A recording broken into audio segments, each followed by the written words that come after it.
I guess I'm going to live stream this debate here, see who shows up.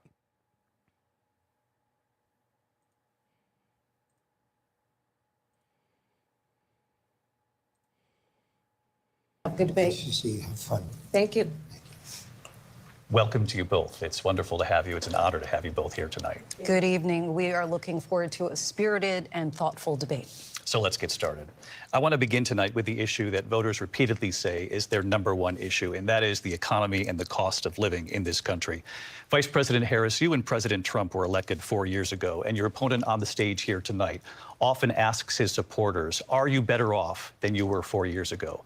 When it comes to the economy, do you believe Americans are better off than they were 4 years ago? So I was raised as a middle-class kid, and I am actually the only person on this stage who has a plan that is about lifting up the middle class and working people of America. I believe in the ambition, the aspirations, the dreams of the American people. And that is why I imagine and have actually a plan to build what I call an opportunity economy. Because here's the thing. We know that we have a shortage of homes and housing, and the cost of housing is too expensive for far too many people. We know that young families need support to raise their children, and I intend on extending a tax cut for those families of $6,000, which is the largest child tax credit that we have given in a long time, so that those young families can afford to buy a crib, buy a car seat, buy clothes for their children. My passion, one of them, is small businesses. My mother raised my sister and me, but there was a woman who helped raise us. We call her our second mother. She was a small business owner. I love our small businesses. My plan is to give a $50,000 tax deduction to start up small businesses, knowing they are part of the backbone of America's economy. My opponent, on the other hand, his plan is to do what he has done before, which is to provide a tax cut for billionaires and big corporations, which will result in $5 trillion to America's deficit. My opponent has a plan that I call the Trump's sales tax, which would be a 20% tax on everyday goods that you rely on to get through the month. Economists have said that that Trump sales tax would actually result for middle-class families in about $4,000 more a year, because of his policies and his ideas about what should be the backs of middle-class people paying for tax cuts for billionaires. President Trump, I'll give you 2 minutes. First of all, I have no sales tax. That's an incorrect statement. She knows that. We're doing tariffs on other countries. Other countries are going to finally, after 75 years, pay us back for all that we've done for the world. And the tariff will be substantial in some cases. I took in billions and billions of dollars, as you know, from China. In fact, they never took the tariff off because it was so much money they can't. It would totally destroy everything that they've set out to do. They're taking in billions of dollars from China and other places. They've left the tariffs on. When I had tariffs, and yet I had no inflation. Look, we've had a terrible economy because inflation which is really known as a country buster. It breaks up countries. We have inflation like very few people have ever seen before, probably the worst in our nation's history. We were at 21%, but that's being generous because many things are 50, 60, 70, and 80% higher than they were just a few years ago. This has been a disaster for people, for the middle class, but for every class. On top of that, we have millions of people pouring into our country from prisons and jails, from mental institutions and insane asylums, and they're coming in and they're taking jobs that are occupied right now by African Americans and Hispanics, and also unions. Unions are going to be affected very soon. And you see what's happening. You see what's happening with towns throughout the United States. You look at Springfield, Ohio. You look at Aurora in Colorado. They are taking over the towns. They're taking over buildings. They're going in violently. These are the people that Xi and Biden led into our country, and they're destroying our country. They're dangerous. They're at the highest level of criminality, and we have to get them out. We have to get them out fast. I created one of the greatest economies in the history of our country. I'll do it again and even better. We are going to get to immigration and border security during this debate, but I would like to let Vice President Harris respond on the economy here. Well, I would love to. Let's talk about what Donald Trump left us. Donald Trump left us the worst unemployment since the Great Depression. Donald Trump left us the worst public health epidemic in a century. Donald Trump left us the worst attack on our democracy since the Civil War. And what we have done is clean up Donald Trump's mess. What we have done and what I intend to do is build on what we know are the aspirations and the hopes of the American people. But I'm going to tell you all in this debate tonight, you're going to hear from the same old tired playbook, a bunch of lies, grievances, and name-calling. What you're going to hear tonight is a detailed and dangerous plan called Project 2025 that the former president intends on implementing if he were elected again. I believe very strongly that the American people want a president who understands the importance of bringing us together, knowing we have so much more in common than what separates us. And I pledge to you to be a president for all Americans. President Trump will give you a minute here to respond. Number one, I have nothing to do, as you know, and as she knows better than anyone, I have nothing to do with Project 2025. That's out there. I haven't read it. I don't want to read it purposely. I'm not going to read it. This was a group of people that got together. They came up with some ideas, I guess some good, some bad, but it makes no difference. I have nothing to do. Everybody knows I'm an open book. Everybody knows what I'm going to do. Cut taxes very substantially and create a great economy like I did before. We had the greatest economy. We got hit with a pandemic. And the pandemic was not since 1917, where 100 million people died, has there been anything like it. We did a phenomenal job with the pandemic. We handed them over a country where the economy and where the stock market was higher than it was before the pandemic came in.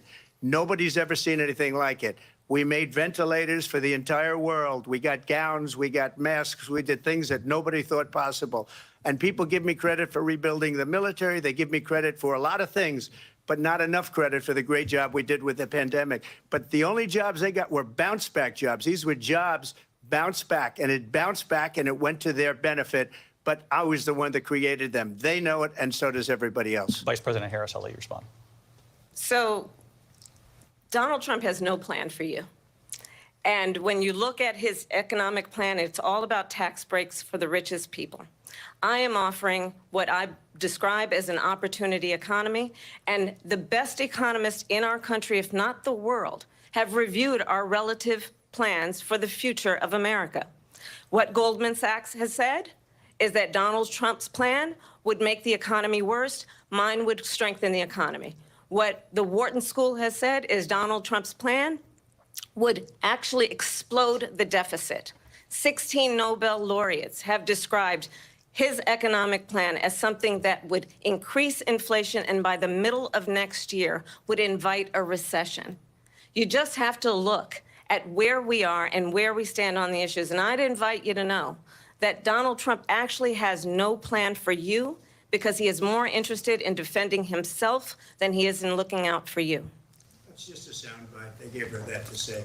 Look, I went to the Wharton School of Finance, and many of those professors, the top professors, think my plan is a brilliant plan. It's a great plan. It's a plan that's going to bring up our worth, our value as a country. It's going to make people want to be able to go and work and create jobs and create a lot of good, solid money for our country. And just to finish off, she doesn't have a plan. She copied Biden's plan, and it's like 4 sentences, like run, spot, run.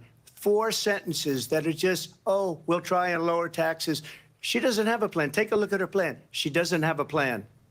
Mr. President, I do want to drill down on something you both brought up.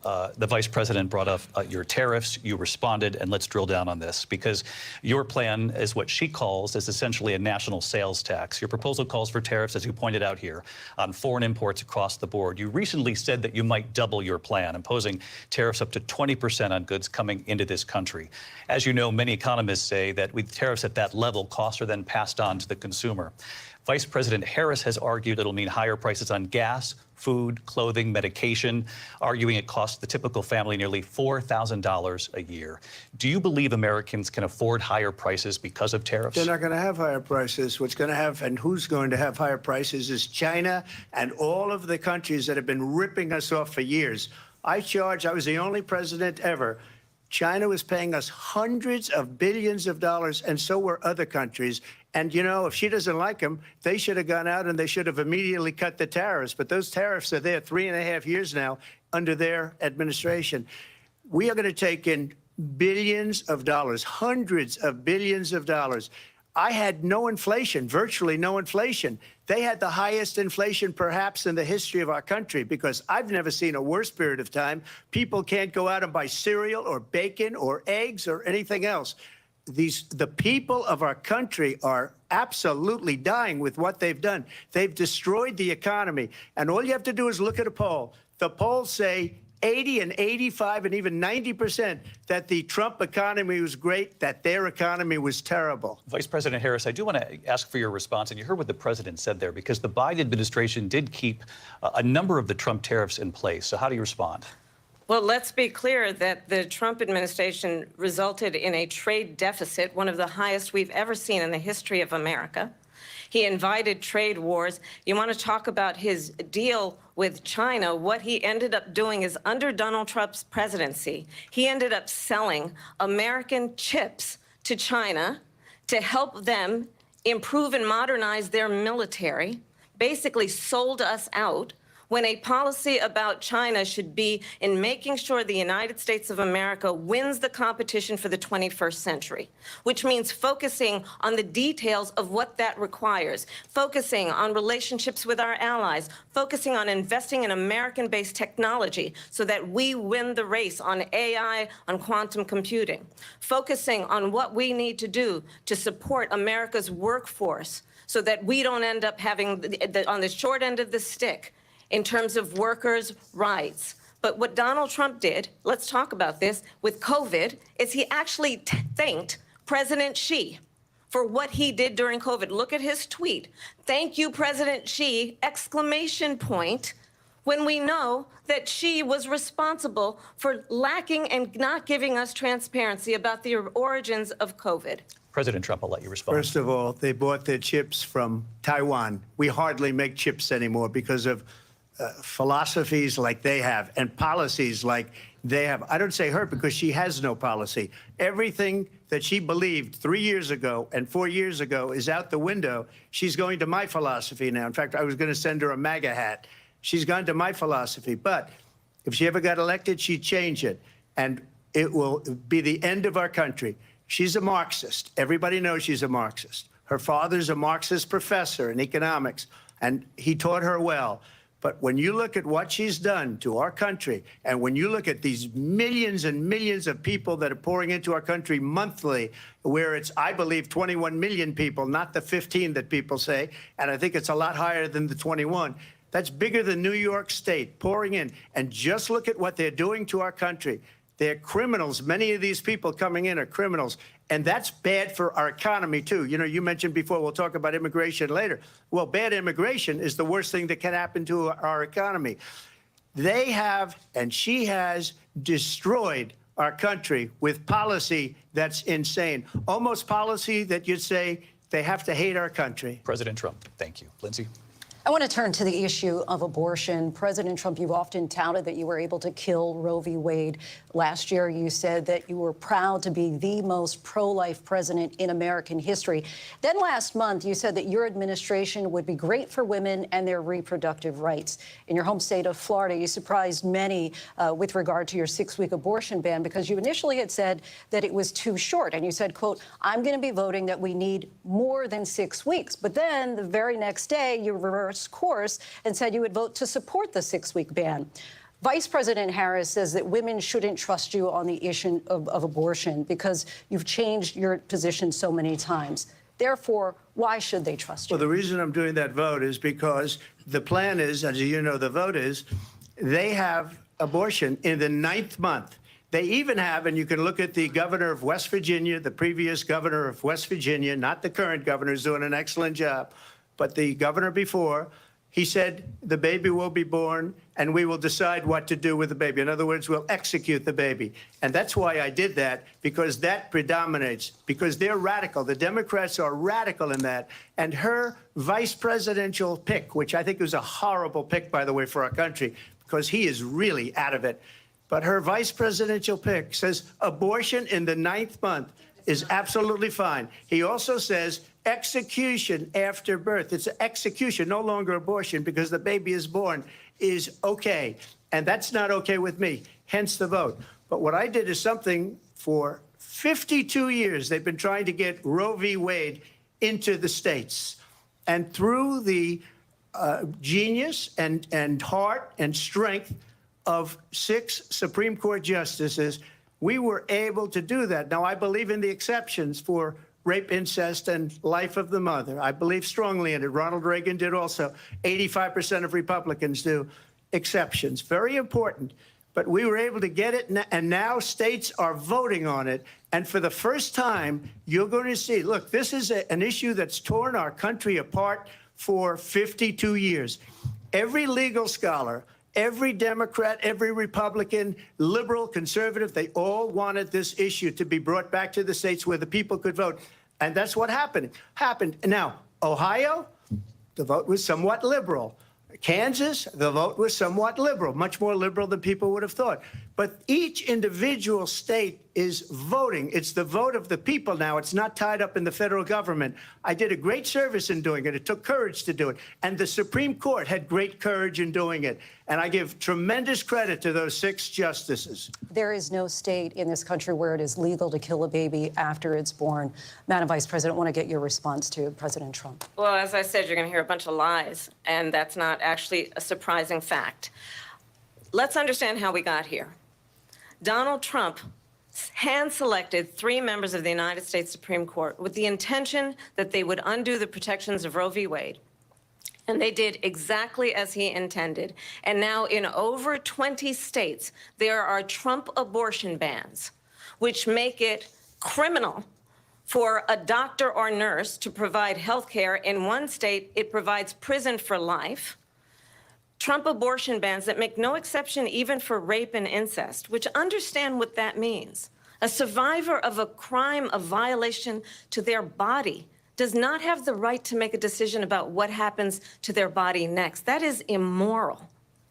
And one does not have to abandon their faith or deeply held beliefs to agree. The government, and Donald Trump certainly, should not be telling a woman what to do with her body. I have talked with women around our country. You want to talk about this is what people wanted? Pregnant women who want to carry a pregnancy to term, suffering from a miscarriage, being denied care in an emergency room because the healthcare providers are afraid they might go to jail, and she's bleeding out in a car in the parking lot. She didn't want that. Her husband didn't want that. A 12 or 13-year-old survivor of incest being forced to carry a pregnancy to term. They don't want that. And I pledge to you, when Congress passes a bill to put back in place the protections of Roe v. Wade, as President of the United States, I will proudly sign it into law. But understand, if Donald Trump were to be reelected, he will sign a national abortion ban. Understand, in his Project 2025, there would be a national abortion, a monitor that would be monitoring your pregnancies, your miscarriages. I think the American people believe that certain freedoms, in particular the freedom to make decisions about one's own body, should not be made by the government. Thank you, Vice President Harris. Well, there she goes again. It's a lie. I'm not signing a ban, and there's no reason to sign a ban, because we've gotten what everybody wanted. Democrats, Republicans, and everybody else, and every legal scholar wanted it to be brought back into the states. And the states are voting. And it may take a little time, but for 52 years, this issue has torn our country apart. And they've wanted it back in the states. And I did something that nobody thought was possible. The states are now voting. What she says is an absolute lie. And as far as the abortion ban, no, I'm not in favor of abortion ban, but it doesn't matter, because this issue has now been taken over by the states. Would you veto a national abortion ban if it came to your desk? Well, I won't have to, because, again, 2 things. Number one, she said she'll go back to Congress. She'll never get the vote. It's impossible for her to get the vote, especially now with the 50-50 and essentially 50-50 in both Senate and the House. She's not going to get the vote. She can't get the vote. She won't even come close to it. So it's just talk. You know what it reminds me of? When they said they're going to get student loans terminated, and it ended up being a total catastrophe. The student loans, and then I think probably her boss, if you call him a boss, he spends all his time on the beach. But look, her boss went out and said, we'll do it again. We'll do it a different way. And he went out, got rejected again by the Supreme Court. So all these students got taunted with this whole thing about this whole idea. And how unfair that would have been, part of the reason they lost, to the millions and millions of people that had to pay off their student loans. They didn't get it for free. But they were saying it's the same way that they talked about that they talk about abortion. But if I could just get a yes or no, because your running mate, J.D. Vance, has said that you would veto it if it did come to your desk. Well, I didn't discuss it with J.D. In all fairness. J.D., and I don't mind if he has a certain view, but I think he was speaking for me, but I really didn't. Look, we don't have to discuss it because she'd never be able to get it, just like she couldn't get student loans. They couldn't get student loans. They didn't even come close to getting student loans. They taunted young people and a lot of other people that had loans. They can never get this approved. So it doesn't matter what she says about going to Congress. Well, wonderful. Let's go to Congress. Do it. But the fact is that for years, they wanted to get it out of Congress and out of the federal government. And we did something that everybody said couldn't be done. And now you have a vote of the people on abortion. Vice President Harris, I want to give you your time to respond, but I do want to ask, would you support any restrictions on a woman's right to an abortion? I absolutely support reinstating the protections of Roe v. Wade. And as you rightly mentioned, nowhere in America is a woman carrying a pregnancy to term and asking for an abortion. That is not happening. It's insulting to the women of America. And understand what has been happening under Donald Trump's abortion bans. Couples who pray and dream of having a family are being denied IVF treatments. What is happening in our country?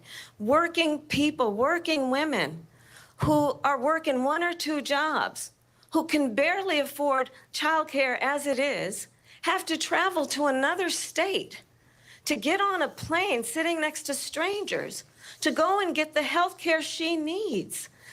Barely can afford to do it, and what you are putting her through is unconscionable. And the people of America have not, the majority of Americans believe in a woman's right to make decisions about her own body, and that is why in every state where this issue has been on the ballot, in red and blue states both, the people of America have voted for freedom. Vice President Harris, Excuse me, I have to respond. Another lie. It's another lie. I have been a leader on IVF, which is fertilization. The IVF, I have been a leader. In fact, when they got a very negative decision on IVF from the Alabama courts, I saw the people of Alabama and the legislature 2 days later voted it in. I've been a leader on it. They know that, and everybody else knows it. I have been a leader on fertilization, IVF. And the other thing, you should ask, will she allow abortion in the 8th month, 9th month, 7th month? Come on. Okay, would you do that? Why don't you ask her that question? Why don't you answer the question? Would you because veto? under Roe v. Wade, Answer the question, would you veto? you could do abortions in the 7th month, the 8th month, the 9th That's month, not true. and probably after birth. Just look at the governor, former governor of Virginia. The governor of Virginia said, we put the baby aside, and then we determine what we want to do with the baby. President Trump, thank you. We're going to turn now to immigration and border security. We know it's an issue that's important to Republicans, Democrats, voters across the board in this country. Vice President Harris, you were tasked by President Biden with getting to the root causes of migration from Central America. We know that illegal border crossings reached a record high in the Biden administration. This past June, President Biden imposed tough new asylum restrictions. We know the numbers since then have dropped significantly. But my question to you tonight is, why did the administration wait until 6 months before the election to act? And would you have done anything differently from President Biden on this?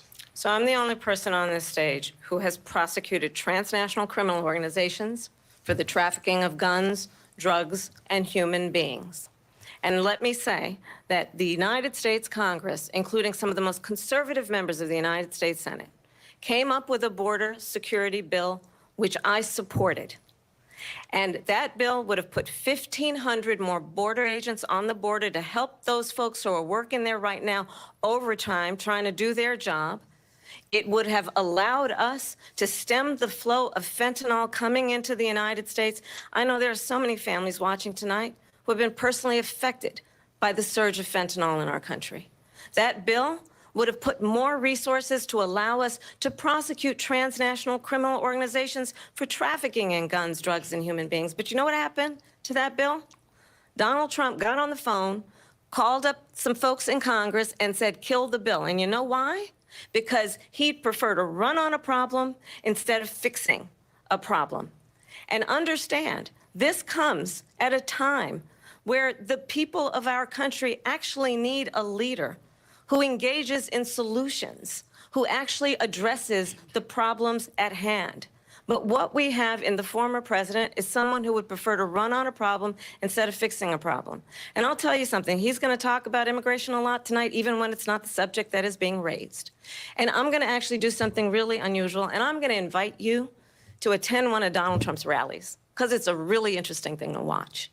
You will see during the course of his rallies, he talks about fictional characters like Hannibal Lecter. He will talk about windmills cause cancer. And what you will also notice is that people start leaving his rallies early out of exhaustion and boredom. And I will tell you, the one thing you will not hear him talk about is you. You will not hear him talk about your needs, your dreams, and your desires. And I'll tell you, I believe you deserve a president who actually puts you first, and I pledge to you that I will. Vice President Harris, thank you. President Trump, on that point, I want to get your response. Well, I would like to respond. Let me just ask, though, why did you try to kill that bill, and successfully so, that would have put thousands of additional agents and officers on the border? First, let me respond as to the Please. rallies. She said people start leaving. People don't go to her rallies. There's no reason to go. And the people that do go, she's bussing them in and paying them to be there, and then showing them in a different light.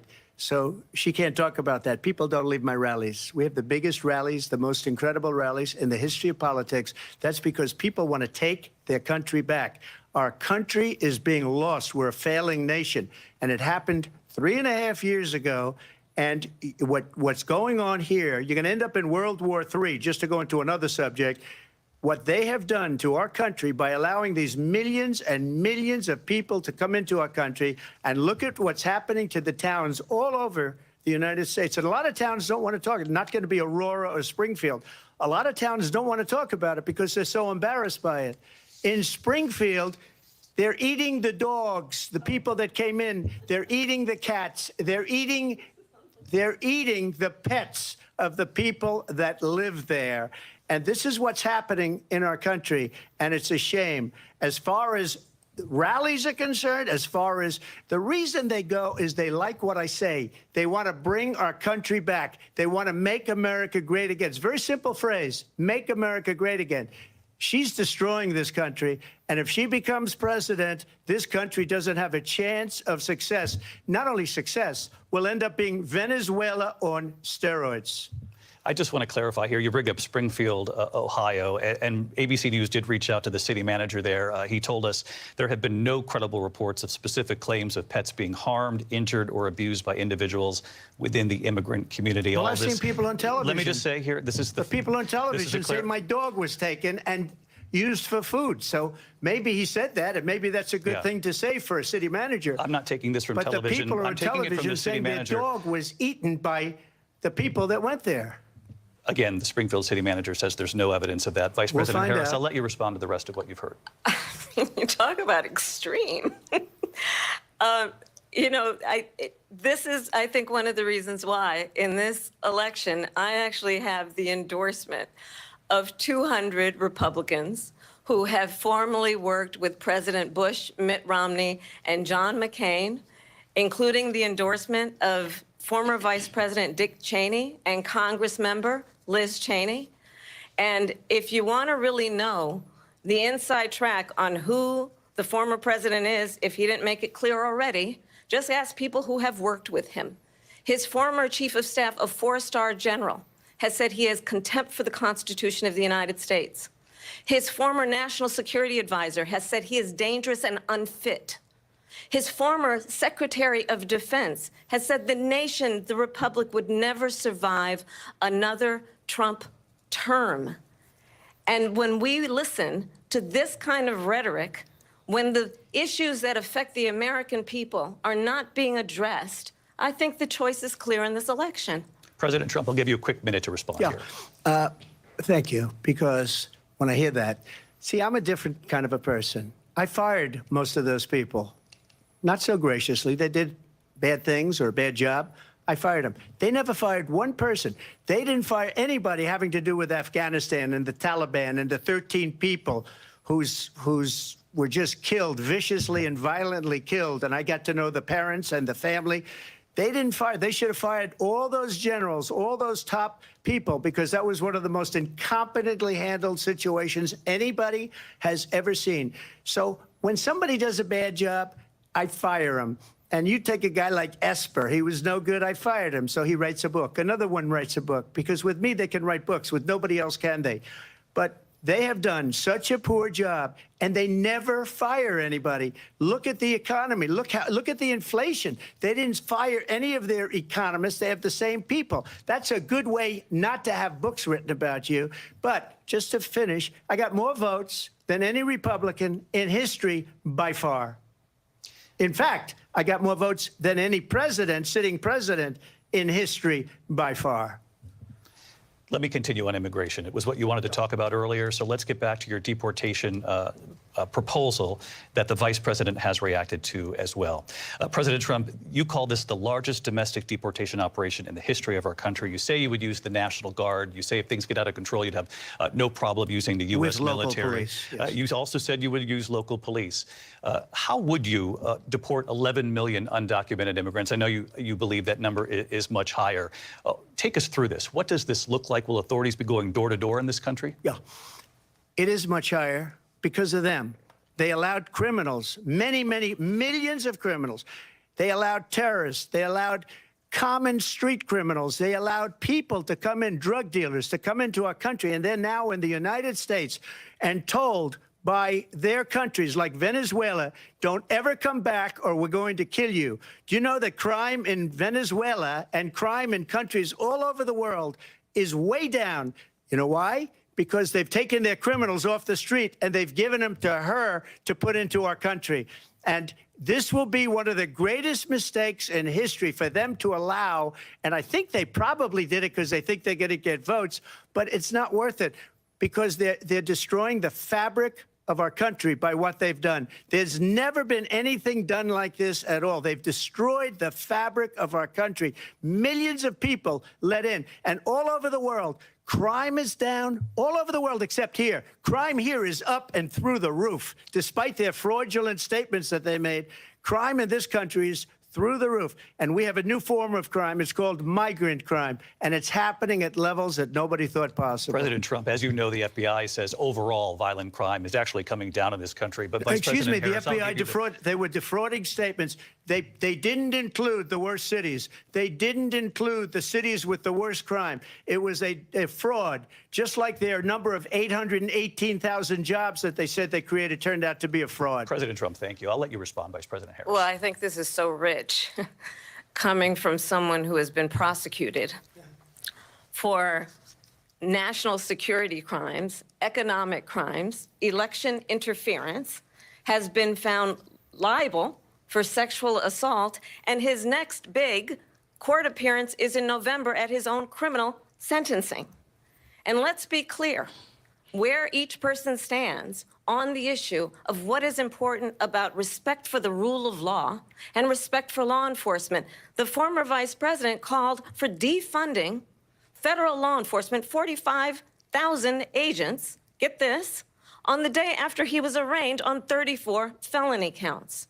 So let's talk about what is important in this race. It is important that we move forward, that we turn the page on this same old tired rhetoric and address the needs of the American people, address what we need to do about the housing shortage, which I have a plan for, address what we must do to support our small businesses, address bringing down the price of groceries. But frankly, the American people are exhausted with this same old tired playbook. Vice President Harris, thank you. Excuse me. Every one of those cases was started by them against their political opponent. And I'm winning most of them, and I will win the rest on appeal. And you saw that with the decision that came down just recently from the Supreme Court.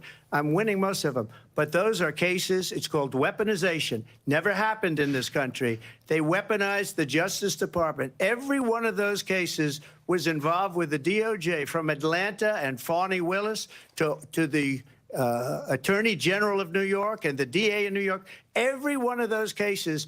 And then they say, oh, he's a criminal. They're the ones that made them go after me. By the way, Joe Biden was found essentially guilty on the documents case. And what happened in my documents case? They said, oh, that's the toughest of them all. A complete and total victory. 2 months ago, it was thrown out. It's weaponization, and they used it, and it's never happened in this country. They used it to try and win an election. They're fake cases. President Trump, thank you. A really quick response here, Vice President Harris, on this notion of weaponization of the Justice Department. Well, let's talk about extreme and understand the context in which this election in 2024 is taking place. The United States Supreme Court recently ruled that the former president would essentially be immune from any misconduct if he were to enter the White House again. Understand, this is someone who has openly said he would terminate, I'm quoting, terminate the Constitution of the United States, that he would weaponize the Department of Justice against his political enemies. Someone who has openly expressed disdain for members of our military. Understand what it would mean if Donald Trump were back in the White House with no guardrails, because certainly we know now the court won't stop him. We know J.D. Vance is not going to stop him.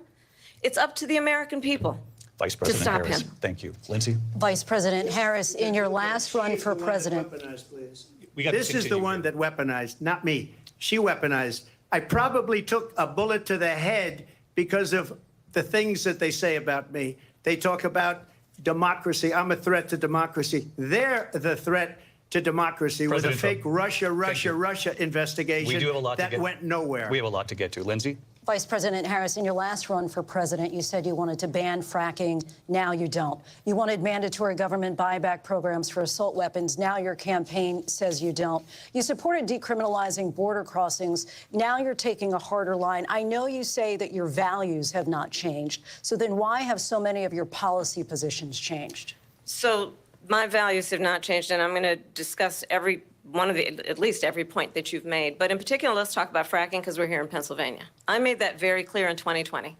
I will not ban fracking. I have not banned fracking as Vice President of the United States. And in fact, I was the tie-breaking vote on the Inflation Reduction Act, which opened new leases for fracking.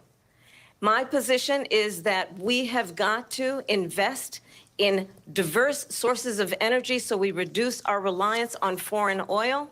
We have had the largest increase in domestic oil production in history because of an approach that recognizes that we cannot over-rely on foreign oil. As it relates to my values, let me tell you, I grew up a middle-class kid raised by a hardworking mother who worked and saved and was able to buy our first home when I was a teenager. The values I bring to the importance of home ownership, knowing not everybody got handed $400 million on a silver platter and then filed bankruptcy 6 times, is a value that I bring to my work, to say we are going to work with the private sector and home builders to increase 3 million homes, increase by 3 million homes by the end of my first term. My work that is related to having a friend when I was in high school who was sexually assaulted by her stepfather. And my focus then on protecting women and children from violent crime is based on a value that is deeply grounded in the importance of standing up for those who are most vulnerable.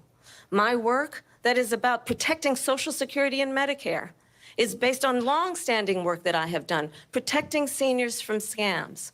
My values have not changed. And what is important is that there is a president who actually brings values and a perspective that is about lifting people up and not beating people down and name-calling.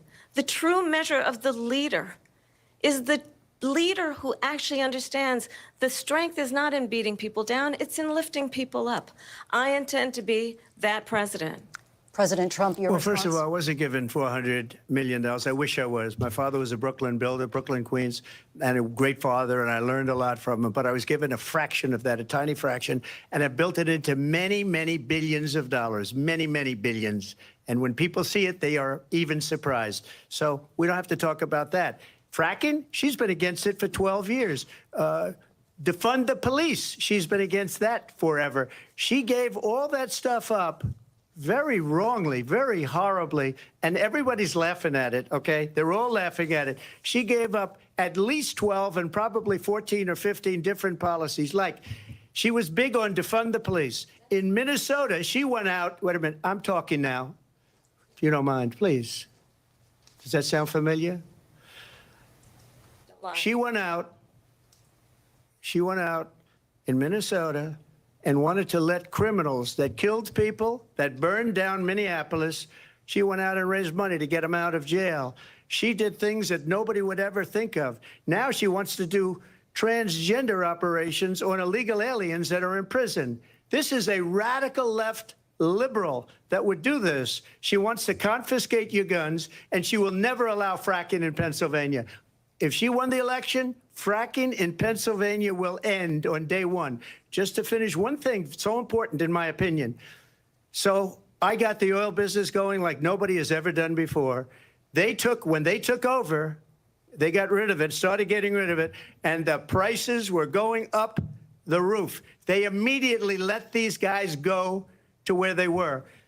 I would have been 5 times, 4 times, 5 times higher, because you're talking about 3.5 years ago.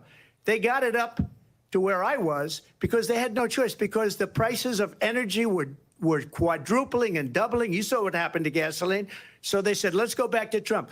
But if she won the election, the day after that election, they'll go back to destroying our country, and oil will be dead, fossil fuel will be dead. We'll go back to windmills, and we'll go back to solar, where they need a whole desert to get some energy to come out of it. You ever see a solar plant? By the way, I'm a big fan of solar, but they take 400, 500 acres of desert President soil. Trump, we have a These lot are of not good issues things that we for the have to get environment, to. as We're she out of time. understands. Thank you. Lindsay, thank you. We have an election in just 56 days. And I want to talk about the peaceful transfer of power, which, of course, we all know is a cornerstone of our democracy, and the role of a president in a moment of crisis. Mr. President, on January 6th, you told your supporters to march to the Capitol. You said you would be right there with them. The country and the world saw what played out at the Capitol that day, the officers coming under attack. Aides in the West Wing say you watched it unfold on television off the Oval Office. You did send out tweets, but it was more than 2 hours before you sent out that video message telling your supporters to go home. Is there anything you regret about what you did on that day? You just said a thing that isn't covered. Peacefully and patriotically, I said during my speech, not later on. Peacefully and patriotically. And nobody on the other side was killed. Ashley Babbitt was shot by an out-of-control police officer that should have never, ever shot her. It's a disgrace. But we didn't do this group of people that have been treated so badly. I ask, what about all the people that are pouring into our country and killing people that she allowed to pour in? She was the border czar, remember that. She was the border czar. She doesn't want to be called the border czar because she's embarrassed by the border. In fact, she said at the beginning, oh, I'm surprised you're not talking about the border yet. That's because she knows what a bad job they've done. What about those people? When are they going to be prosecuted? When are these people from countries all over the world, not just South America, they're coming in from all over the world, David, all over the world, and crime rates are down all over the world because of it. But let me just when ask are those, David, when are those people going to be prosecuted? When are the people that burned down Minneapolis going to be prosecuted? Or in Seattle, they went into Seattle, they took over a big percentage of the city of Seattle. When are those people going to be prosecuted? But let me just ask you. You might ask her that question. You were the president. You were watching it unfold on television. It's a very simple question as we move forward toward another election. Is there anything you regret about what you did on that day? Yes or no? I had nothing to do with that other than they asked me to make a speech. I showed up for a speech. I said, I think it's going to be big. I went to Nancy Pelosi and the mayor of Washington, D.C., and the mayor put it back in writing, as you know. I said, you know, this is going to be a very big rally or whatever you want to call it. And again, it wasn't done by me. It was done by others. I said, I'd like to give you 10,000 National Guard or soldiers. They rejected me. Nancy Pelosi rejected me. It was just 2 weeks ago. Her daughter has a tape of her saying she is fully responsible for what happened. They want to get rid of that tape. It would have never happened if Nancy Pelosi and the mayor of Washington did their jobs. I wasn't responsible for security. Nancy Pelosi was responsible. She didn't do her job. The question was about you as president, not about former Speaker Pelosi. But I do want Vice President Harris to respond here. I was at the Capitol on January 6th. I was the vice president-elect. I was also an acting senator. I was there. And on that day, the President of the United States incited a violent mob to attack our nation's capital, to desecrate our nation's capital. On that day, 140 law enforcement officers were injured, and some died. And understand, the former president has been indicted and impeached for exactly that reason. But this is not an isolated situation. Let's remember Charlottesville, where there was a mob of people carrying tiki torches, spewing anti-Semitic hate. And what did the president then at the time say? There were fine people on each side. Let's remember that when it came to the Proud Boys, a militia, the president said, the former president said, stand back and stand by. So for everyone watching who remembers what January 6th was, I say, we don't have to go back. Let's not go back. We're not going back. It's time to turn the page. And if that was a bridge too far for you, well, there is a place in our campaign for you to stand for country, to stand for our democracy, to stand for rule of law, and to end the chaos, and to end the approach that is about attacking the foundations of our democracy because you don't like the outcome. And be clear on that point. Donald Trump, the candidate, has said in this election there will be a bloodbath if this and the outcome of this election is not to his liking. Let's turn the page on this. Let's not go back. Let's chart a course for the future and not go backwards to the past. Let me just follow up here. It was a different term, and it was a term that related to energy because they have destroyed our energy business. That was where bloodbath was. Also, on Charlottesville, that story has been, as you would say, debunked. Laura Ingraham, Sean Hannity, Jesse, all of these people, they covered it. If they go an extra sentence, they will see it was perfect. It was debunked in almost every newspaper, but they still bring it up, just like they bring 2025 up. They bring all of this stuff up. I ask you this. You talk about the Capitol. Why are we allowing these millions of people to come through on the southern border? How come she's not doing anything? And I'll tell you what I would do, and I would be very proud to do it. I would say we would both leave this debate right now. I'd like to see her go down to Washington, D.C. during this debate because we're wasting a lot of time. Go down to, because she's been so bad, it's so ridiculous. Go down to Washington, D.C. and let her sign a bill to close up the border because they have the right to do it. They don't need bills. They have the right to do it. The President of the United States, you'll get him out of bed. You'll wake him up at 4 o'clock in the afternoon. Right. You'll say, come on down to the office. Let's sign a bill. If he signs a bill that the border is closed, all he has to do is say it to the Border Patrol, who are phenomenal.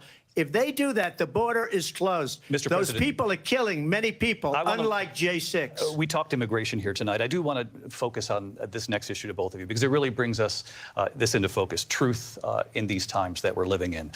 Mr. President, for 3.5 years after you lost the 2020 election, you repeatedly falsely claimed that you won, many times saying you won in a landslide. In the past couple of weeks leading up to this debate, you have said, quote, you lost by a whisker, that you, quote, didn't quite make it, that you came up a little bit short. I said that? Are you now acknowledging that you lost in 2020? No, I don't acknowledge that at all. But I you said did that say sarcastically. You know that. It was said, oh, we lost by a whisker. That was said sarcastically. Look, there's so much proof. All you have to do is look at it. And they should have sent it back to the legislatures for approval. I got almost 75 million votes, the most votes any sitting president has ever gotten. I was told if I got 63, which was what I got in 2016, you can't be beaten.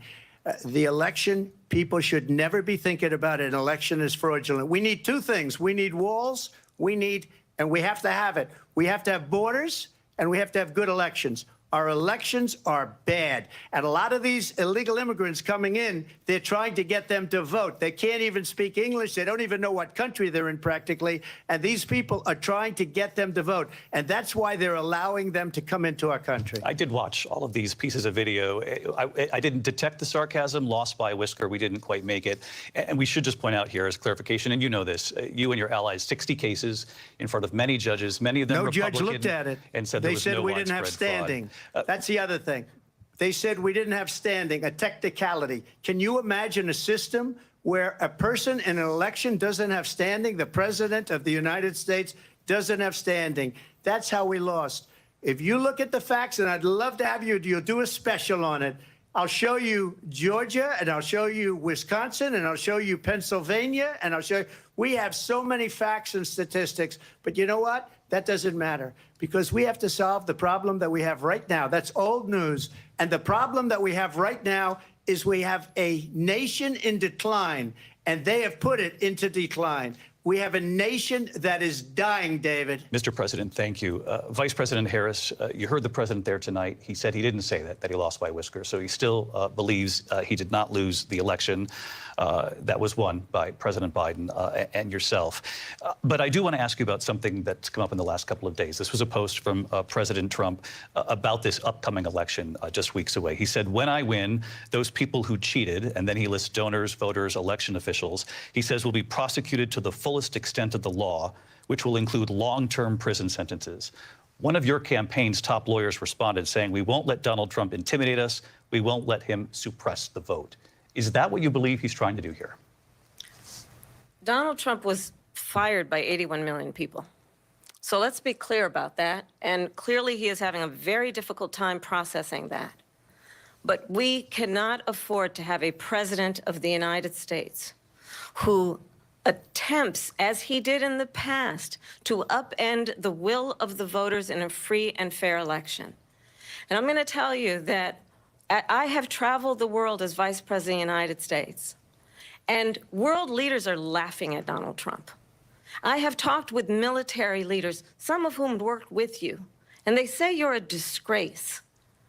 And when you then talk in this way in a presidential debate and deny what over and over again are court cases you have lost because you did, in fact, lose that election, it leads one to believe that perhaps we do not have in the candidate to my right the temperament or the ability to not be confused about fact. That's deeply troubling, and the American people deserve better. I'll give you 1 minute to respond, Mr. President. Let me just say about world leaders. Viktor Orban, one of the most respected men, they call him a strong man. He's a tough person, smart, Prime Minister of Hungary. They said, why is the whole world blowing up? 3 years ago, it wasn't. Why is it blowing up? He said, because you need Trump back as president. They were afraid of him. China was afraid, and I don't like to use the word afraid, but I'm just quoting him. China was afraid of him. North Korea was afraid of him. Look at what's going on with North Korea, by the way. He said Russia was afraid of him. I ended the Nord Stream 2 pipeline, and Biden put it back on day one, but he ended the XL pipeline. The XL pipeline in our country, he ended that. But he let the Russians build a pipeline going all over Europe and heading into Germany, the biggest pipeline in the world. Look, Viktor Orban said it. He said the most respected, most feared person is Donald Trump. We had no problems when Trump was president, but when this weak, pathetic man that you saw at a debate just a few months ago, that if he weren't in that debate, he'd be running instead of her. She got no votes. He got 14 million votes. What you did, you talk about a threat to democracy. He got 14 million votes, and they threw him out of office. And you know what? I'll give you a little secret. He hates her. He can't stand her. But he got 14 million votes. They threw him out. She got 0 votes. And when she ran, she was the first one to leave because she failed. And now she's running. I don't understand it, but I'm okay with it because your time is I think up. we're going to do very well. We've got a lot more to get to. Turning now to the Israel-Hamas war and the hostages who are still being held, Americans among them. Vice President Harris, in December, you said, quote, Israel has a right to defend itself, but you added, quote, it matters how, saying international humanitarian law must be respected. Israel must do more to protect innocent civilians. You said that 9 months ago. Now an estimated 40,000 Palestinians are dead. Nearly 100 hostages remain. Just last week, Prime Minister Benjamin Netanyahu said there's not a deal in the making. President Biden has not been able to break through the stalemate. How would you do it?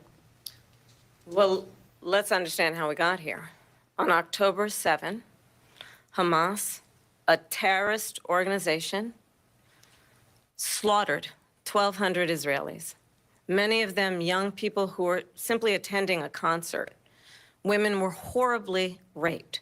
And so absolutely, I said then, I say now, Israel has a right to defend itself. We would. And how it does so matters. Because it is also true, far too many innocent Palestinians have been killed. Children, mothers. What we know is that this war must end. It must end immediately, and the way it will end is we need a ceasefire deal and we need the hostages out. And so we will continue to work around the clock on that.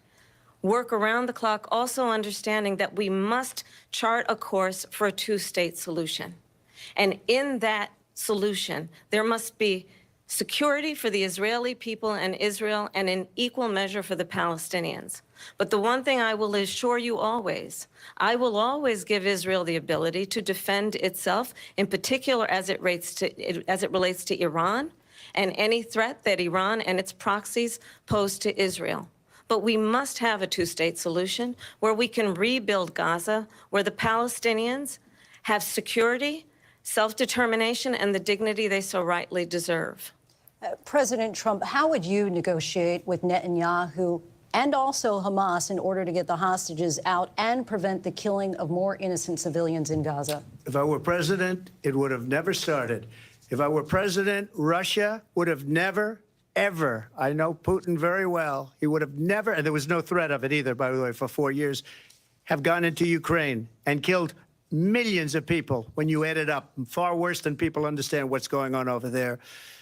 But when she mentions about Israel, all of a sudden, she hates Israel. She wouldn't even meet with Netanyahu when he went to Congress to make a very important speech. She refused to be there because she was at a sorority party of hers. She wanted to go to the sorority party. She hates Israel. If she's president, I believe that Israel will not exist within 2 years from now. And I've been pretty good at predictions, and I hope I'm wrong about that one. She hates Israel. At the same time, in her own way, she hates the Arab population because the whole place is going to get blown up. Arabs, Jewish people, Israel. Israel will be gone. It would have never happened. Iran was broke under Donald Trump. Now Iran has $300 billion because they took off all the sanctions that I had. Iran had no money for Hamas or Hezbollah or any of the 28 different spheres of terror. And they are spheres of terror, horrible terror. They had no money. It was a big story, and you know it. You covered it very well, actually. They had no money for terror. They were broke. Now they're a rich nation. And now what they're doing is they're spreading that money around. Look at what's happening with the Houthis and Yemen. Look at what's going on in the Middle East. This would have never happened. I will get that settled and fast, and I'll get the war with Ukraine and Russia ended. If I'm president-elect, I'll get it done before even becoming president. Vice President Harris, he says you hate Israel. That's absolutely not true. I have my entire career and life supported Israel and the Israeli people. He knows that. He's trying to, again, divide and distract from the reality, which is it is very well known that Donald Trump is weak and wrong on national security and foreign policy. It is well known that he admires dictators, wants to be a dictator on day one, according to himself. It is well known that he said of Putin that he can do whatever the hell he wants and go into Ukraine. It is well known that he said when Russia went into Ukraine, it was brilliant. It is well known he exchanged love letters with Kim Jong-un. And it is absolutely well known that these dictators and autocrats are rooting for you to be president again because they're so clear. They can manipulate you with flattery and favors. And that is why so many military leaders who you have worked with have told me you are a disgrace. That is why we understand that we have to have a president who is not consistently weak and wrong on Vice national President security, Harris. including the importance of upholding and respecting in highest regard our military. Vice President Harris, thank you. They're the ones, and she's the one that caused it, that's weak on national security by allowing every nation last month for the year, 168 different countries sending people into our country. Their crime rates are way down. Putin endorsed her last week, said, I hope she wins. And I think he meant it, because what he's gotten away with is absolutely incredible. It wouldn't have happened with me. The leaders of other countries think that they're weak and incompetent, and they are. They're grossly incompetent. And I just ask one question. Why does Biden go in and kill the Keystone Pipeline and approve the single biggest deal that Russia's ever made, Nord Stream 2, the biggest pipeline anywhere in the world going to Germany and all over Europe? Because they're weak and they're ineffective. And Biden, by the way, President gets paid Trump, a lot of money. Thank you. We have a lot of issues to get to. We'll be right back with much more of this historic ABC News presidential debate from the National Constitution Center right here in Philadelphia. Back in a moment. Okay, guys. Let's wait a second while we're on commercial break here. Can y'all hear me? Hey, press a 1 in the chat if y'all can hear me here. They're in a commercial break. I'll bring it back in once we get out of commercial break. Press a 1 in the chat if y'all can hear me. I'm not trying to play the commercial here. Can y'all hear me?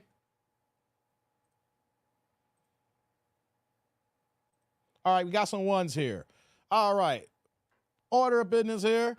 We got people here who are pro-Kamala, people who are pro-Trump, people who know that both people are absolute fuck-ups, right? So I just want to put that out there. Like, let's keep it respectful right now, since I'm not doing my normal monologue and talking for 3 or 4 hours, because y'all know I can talk my ass off, right? So since I'm not talking, this is not towards you, upward man. You know, don't take it the wrong way. I appreciate what you're doing here. I'm just saying that I can police the channel here. Everybody who got wrenches, I gave y'all wrenches for a reason, to police the channel, help me out when I'm going through my soliloquies and I'm talking. But since we're just kind of watching, it's like we're kind of like you know, just sitting back and kicking it here, you know, I can police the channel, but I appreciate all y'all rocking with me here. I want to state this for the record. Trump is babbling.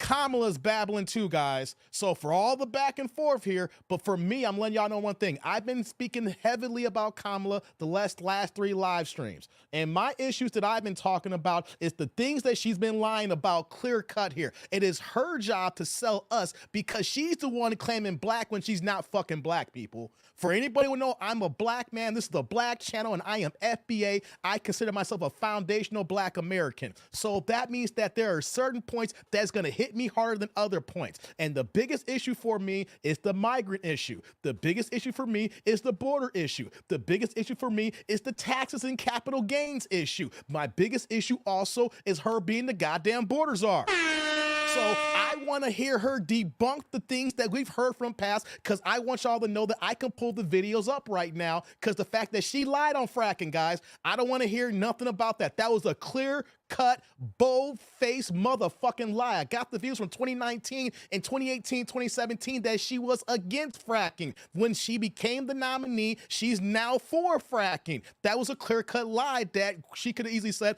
I changed my position. I thought about this before when I was a senator, but now that I am here, I have the ability as a human being to change my mind. That is the perfect political response to do. Don't say I have not changed when we can pull up that she did change, people. So I don't want to hear nothing about that here, right?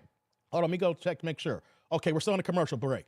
And also, too, I want to hear about her being the goddamn border czar, guys, because Biden, I could pull the video up, too, if y'all missed that a couple of years ago, elected her to be the border czar, to take control of the border, to watch what we got going on as us, as foundational black Americans, as black people with this crisis going on, because the money of our taxpayer money that we are spending is going to people who are not Americans, people. And number 3, before I'm going to calm down here, I do not want to hear anybody talk about how Trump uses cronies of the Republican Party to shoot down bills when you are the current vice president. She is trying to paint the picture that Trump, who is no longer in office, has more power than Biden and her that is currently in office. If that is the truth, then why the hell we have a presidential election right now? Why the hell are we watching the debate right now? If you're going to try to tell us that Trump has enough power to get on the phone and talk to other Republicans to shoot shit down, then why are we here? Why are we here? That is a goddamn bold-faced lie and a goddamn no accountability here. You got the job. You need to handle the job. And if you can't handle the job, you need to tell us why the job is not being handled. But don't tell us who had the job before 4 years ago is the reason why you ain't getting the job done now. That's a fact, people. That is the bad way to go. I'm not even running for office. And I'm seeing this like, what are you saying here? I don't know who gave her that goddamn talking point. That is the worst talking point right there, guys. Lord have mercy. Lord have mercy. And Trump would rent to black people. Here's the thing. I'm not talking about Trump as a private citizen. I don't give a damn about him being a private citizen and him renting right now. I don't care about that.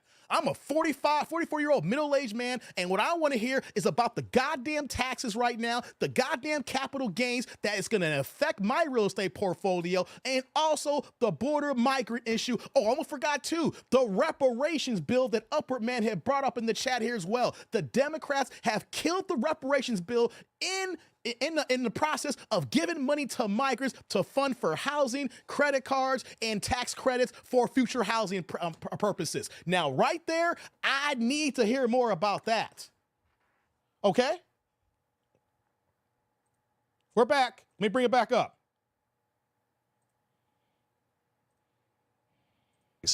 You have said you would solve this war in 24 hours. You said so just before the break tonight. How exactly would you do that? And I want to ask you a very simple question tonight. Do you want Ukraine to win this war? I want the war to stop. I want to save lives that are being people being killed by the millions. It's the millions. It's so much worse than the numbers that you're getting, which are fake numbers.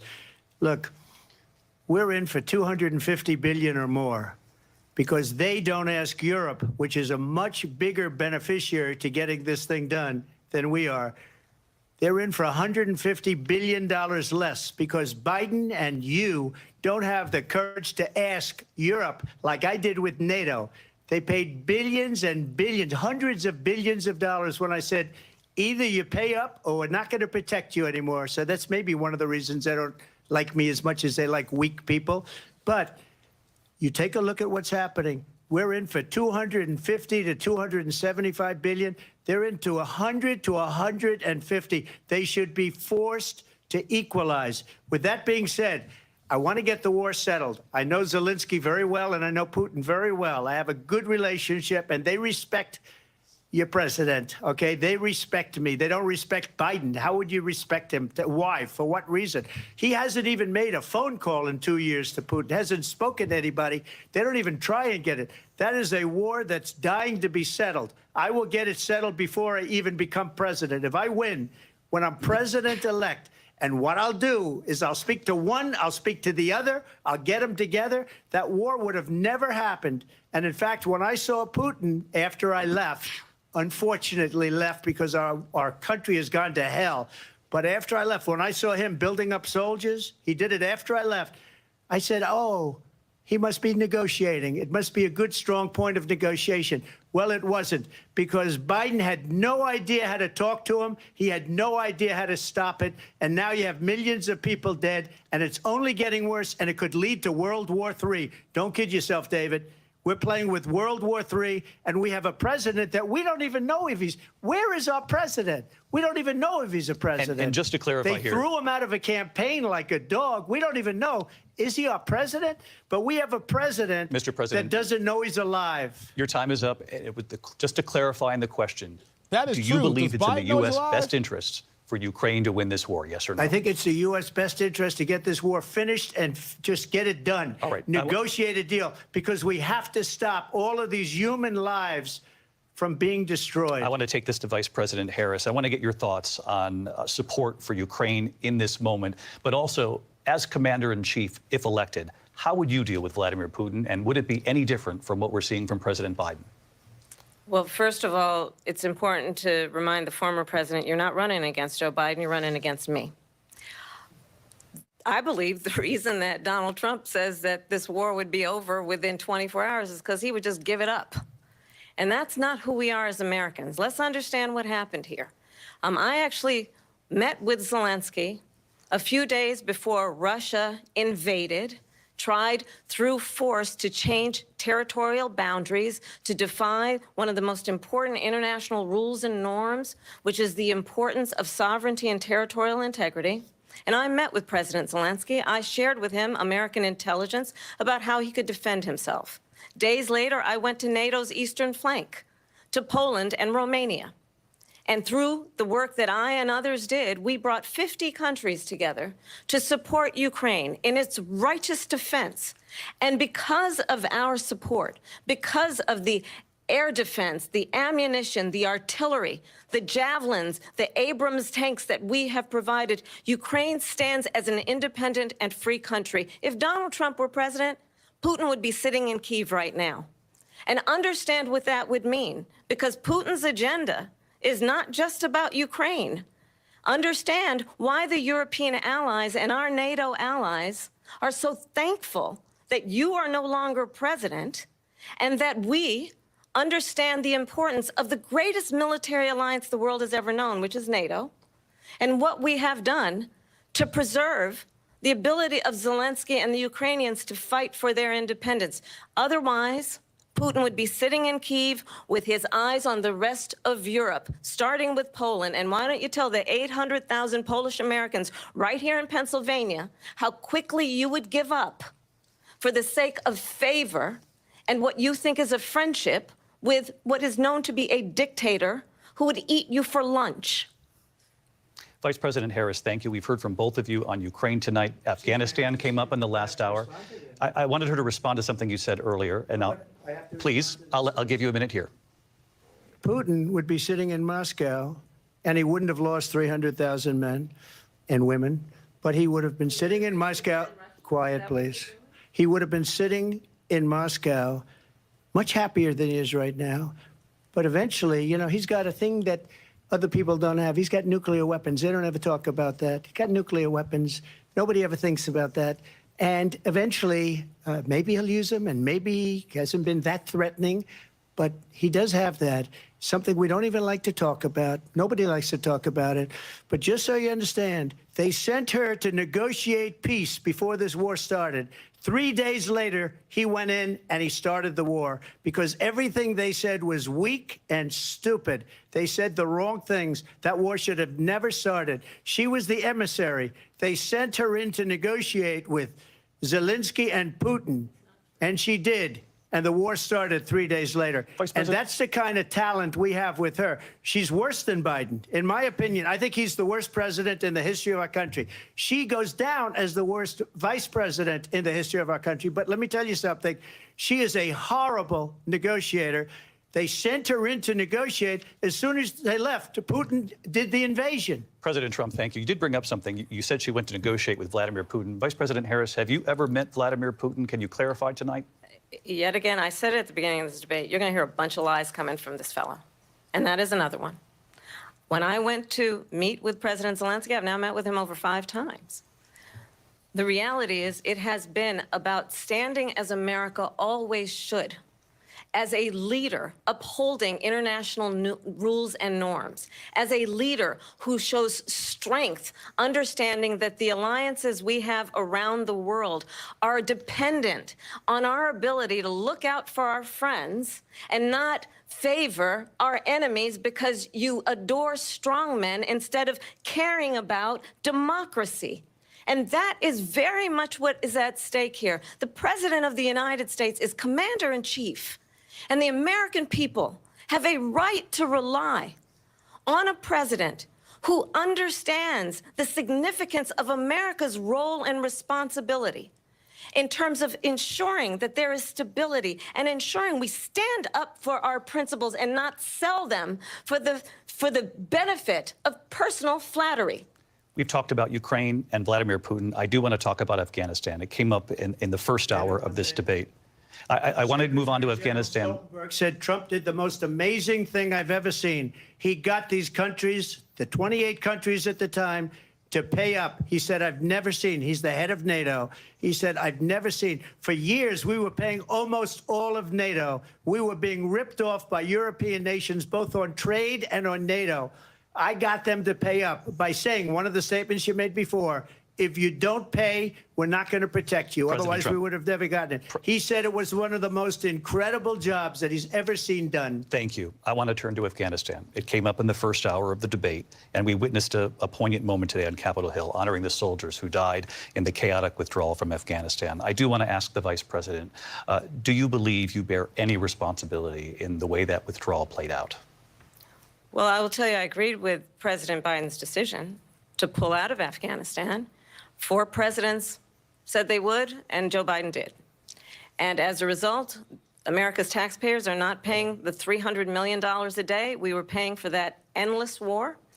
And as of today, there is not one member of the United States military who is in active duty in a combat zone in any war zone around the world, the first time this century. But let's understand how we got to where we are. Donald Trump, when he was president, negotiated one of the weakest deals you can imagine. He calls himself a deal maker. Even his national security advisor said it was a weak, terrible deal. And here's how it went down. He bypassed the Afghan government. He negotiated directly with a terrorist organization called the Taliban. The negotiation involved the Taliban getting 5,000 Taliban terrorists released. And get this, and the president at the time invited the Taliban to Camp David, a place of storied significance for us as Americans, a place where we honor the importance of American diplomacy, where we invite and receive respected world leaders. And this former president, as president, invited them to Camp David because he does not, again, appreciate the role and responsibility of the President of the United States to be commander-in-chief with a level of respect. And this gets back to the point of how he has consistently disparaged and demeaned members of our military, fallen soldiers, and the work that we must do to uphold the strength and the respect of the United States of America around the world. Vice President Harris, thank you. President Trump, your response to her saying that you began the negotiations with the Taliban. So if you take a look at that period of time, the Taliban was killing our soldiers, a lot of them, with snipers. And I got involved with the Taliban because the Taliban was doing the killing. That's the fighting force within Afghanistan. They don't bother doing that because, you know, they deal with the wrong people all the time. But I got involved. And Abdul is the head of the Taliban. He is still the head of the Taliban. And I told Abdul, don't do it anymore. You do it anymore, you're going to have problems. And he said, why do you send me a picture of my house? I said, you're going to have to figure that out, Abdul. And for 18 months, we had nobody killed. We did have an agreement negotiated by Mike Pompeo. It was a very good agreement. The reason it was good, it was we were getting out. We would have been out faster than them, but we wouldn't have lost the soldiers. We wouldn't have left many Americans behind, and we wouldn't have left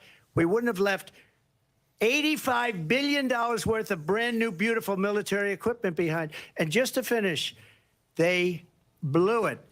The agreement said you have to do this, this, this, this, this, and they didn't do it. They didn't do it. The agreement was terminated by us because they didn't do what they were supposed to do. I want to move on. And these people did the worst withdrawal and, in my opinion, the most embarrassing moment in the history of our country. And by the way, that's why Russia attacked Ukraine, because they saw how incompetent she and her boss are. President Trump, thank you. I want to move on now to race and politics in this country. Mr. President, you recently said of Vice President Harris, quote, I didn't know she was black until a number of years ago when she happened to turn black, and now she wants to be known as black. I want to ask a bigger picture question here tonight. Why do you believe it's appropriate to weigh in on the racial identity of your opponent? I don't, and I don't care. I don't care what she is. I don't care. you make a big deal out of something. I couldn't care less. Whatever she wants to be is okay with me. But those were your words, so I'm I asking. don't know. I don't know. I mean, all I can say is I read where she was not black, that she put out, and I'll say that. And then I read that she was black, and that's okay. Either one was okay with me. That's up to her. That's up to her. Vice President Harris, your thoughts on this? I think it's, I mean, honestly, I think it's a tragedy that we have someone who wants to be president who has consistently, over the course of his career, attempted to use race to divide the American people. You know, I do believe that the vast majority of us know that we have so much more in common than what separates us, and we don't want this kind of approach that is just constantly trying to divide us, and especially by race. And let's remember how Donald Trump started. He was land, he owned buildings, and he was investigated because he refused to rent property to black families. Let's remember, this is the same individual who took out a full-page ad in the New York Times calling for the execution of 5 young black and Latino boys who were innocent, the Central Park 5. Took out a full-page ad calling for their execution. This is the same individual who spread birther lies about the first black president of the United States. And I think the American people want better than that, want better than this, want someone who understands, as I do, I travel our country. We see in each other a friend. We see in each other a neighbor. We don't want a leader who is constantly trying to have Americans point their fingers at each other. I meet with people all the time who tell me, can we please just have discourse about how we're going to invest in the aspirations and the ambitions and the dreams of the American people? Knowing that regardless of people's color or the language their grandmother speaks, we all have the same dreams and aspirations and want a president who invests in those, not in hate and division. Vice President Harris, thank you. Lindsay? President Trump, this is now your 3rd time. This is the most divisive presidency in the history of our country. There's never been anything like it. They're destroying our country, and they come up with things like what she just said, going back many, many years, when a lot of people, including Mayor Bloomberg, agreed with me on the Central Park 5. They admitted, they said, they pled guilty. And I said, well, if they pled guilty, they badly hurt a person, killed a person ultimately. And if they pled guilty, then they pled, we're not guilty. But this is a person that has to stretch back years, 40, 50 years ago, because there's nothing now. I built one of the greatest economies in the history of the world, and I'm going to build it again. It's going to be bigger, better, and stronger. But they're destroying our economy. They have no idea what a good economy is. Their oil policies, every single policy. And remember this, she is Biden. You know, she's trying to get away from Biden. I don't know the gentleman, she says. She is Biden. The worst inflation we've ever had, a horrible economy because inflation has made it so bad, and she can't get away with that. Thank you. Your time is up, Lindsay. I want to respond to that, though. I want to just respond briefly. Clearly, I am not Joe Biden, and I am certainly not Donald Trump.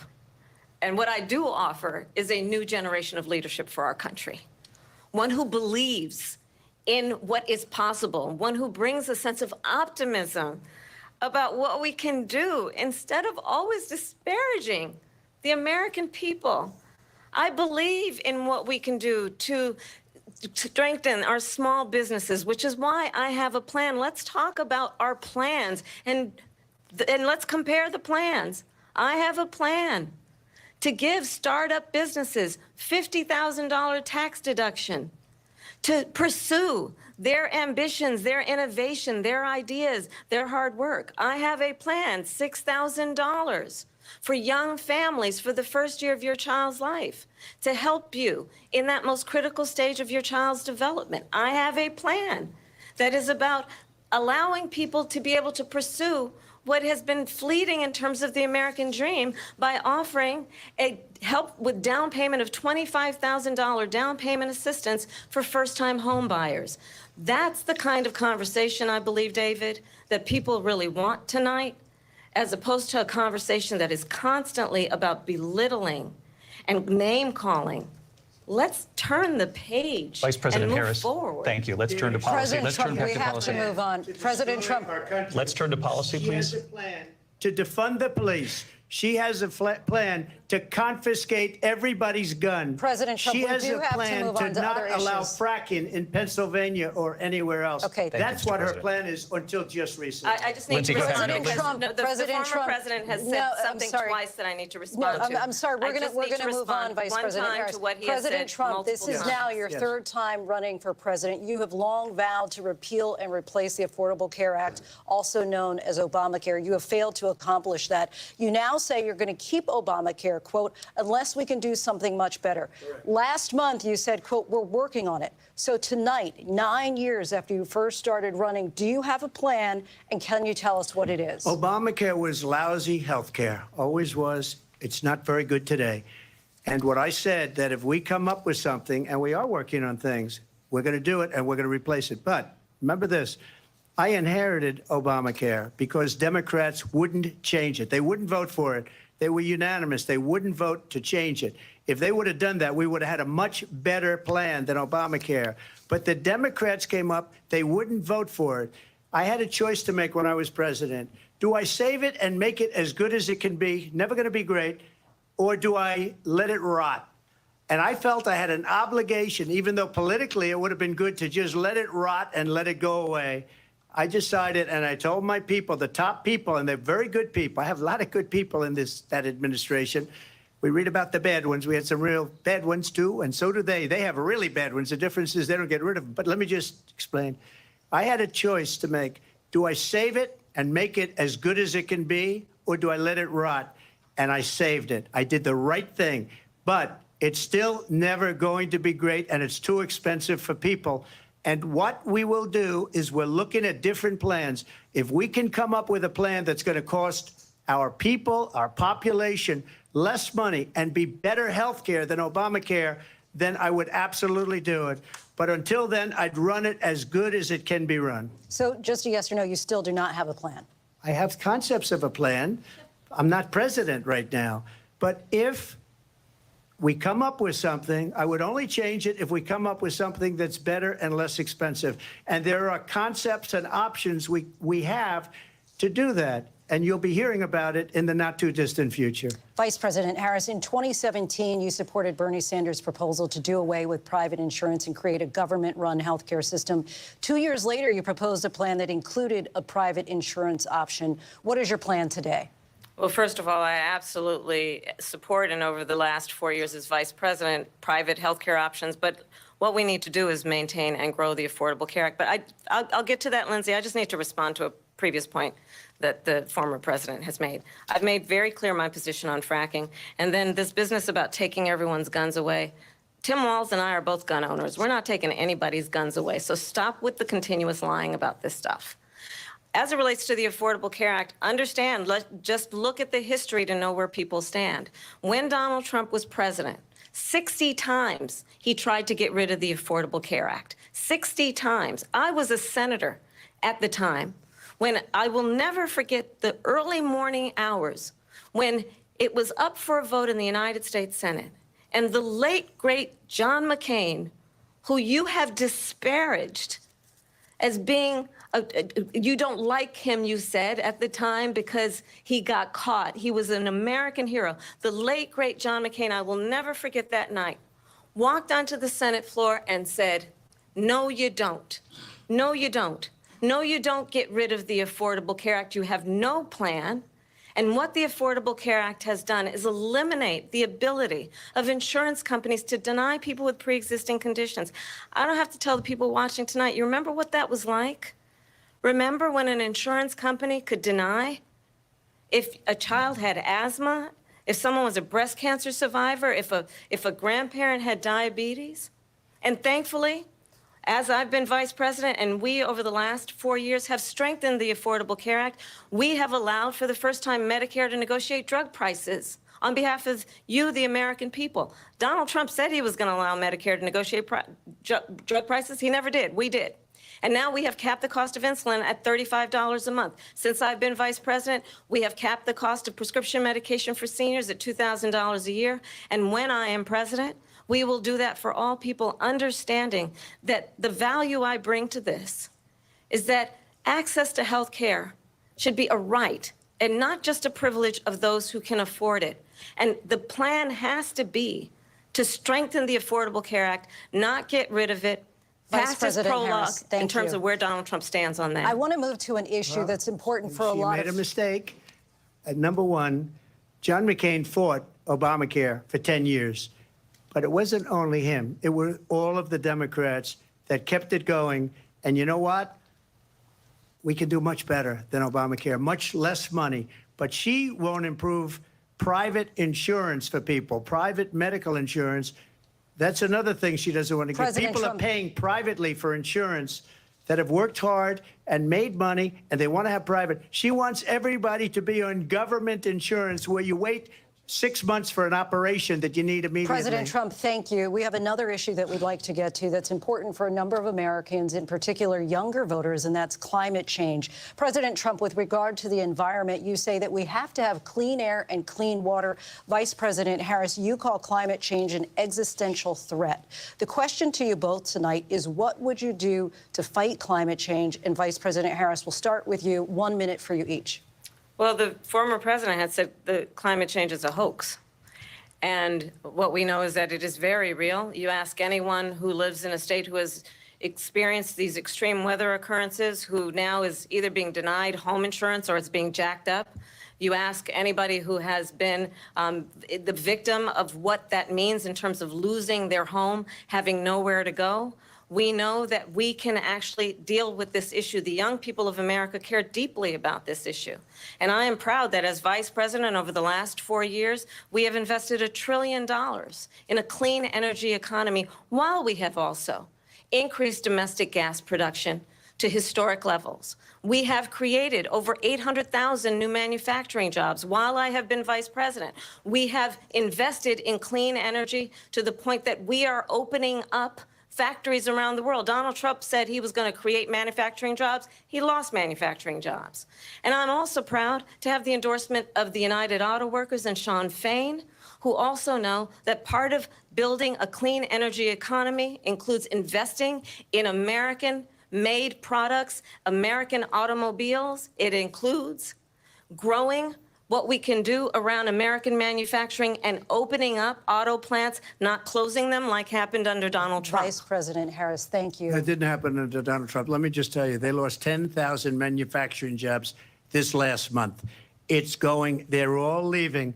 They're building big auto plants in Mexico, in many cases owned by China. They're building these massive plants, and they think they're going to sell their cars into the United States because of these people.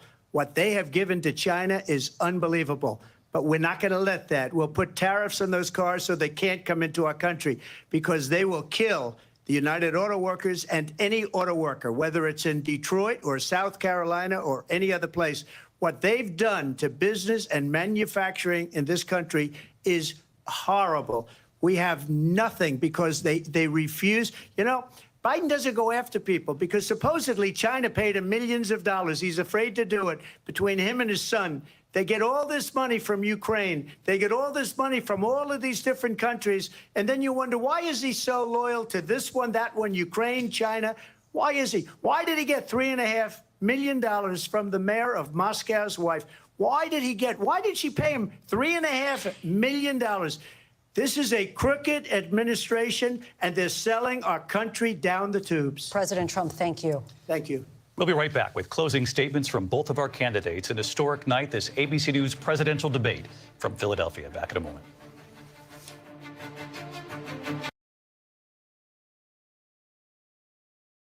Okay, we got a commercial break. I was eating my dinner. I was going to say, y'all going to see me smacking on my food and everything. I've been at my regular gig since 7 a.m. Excuse me.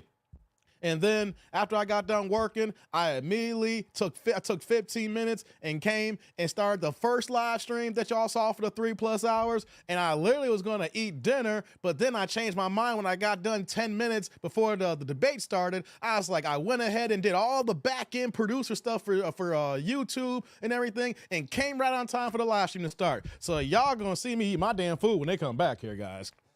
But let me just double check here to make sure. Yeah, they're at the commercial break right now. And, you know, so there's a lot going on, a lot going back and forth. Trump did a lot of babble, guys. Let's be honest. Trump said some babble. He said a lot of babble. At the same time, Kamala said a lot of babble too. You know what I'm saying? Yo. Both of them are really sucking ass right now, guys, tonight. Can we be honest? Can we just keep it a buck here? Both of them is really sucking ass. Oh, God. But y'all right about the gun stuff, man. There ain't no one getting the guns. The GUNSs, guys, let's just stop that right now.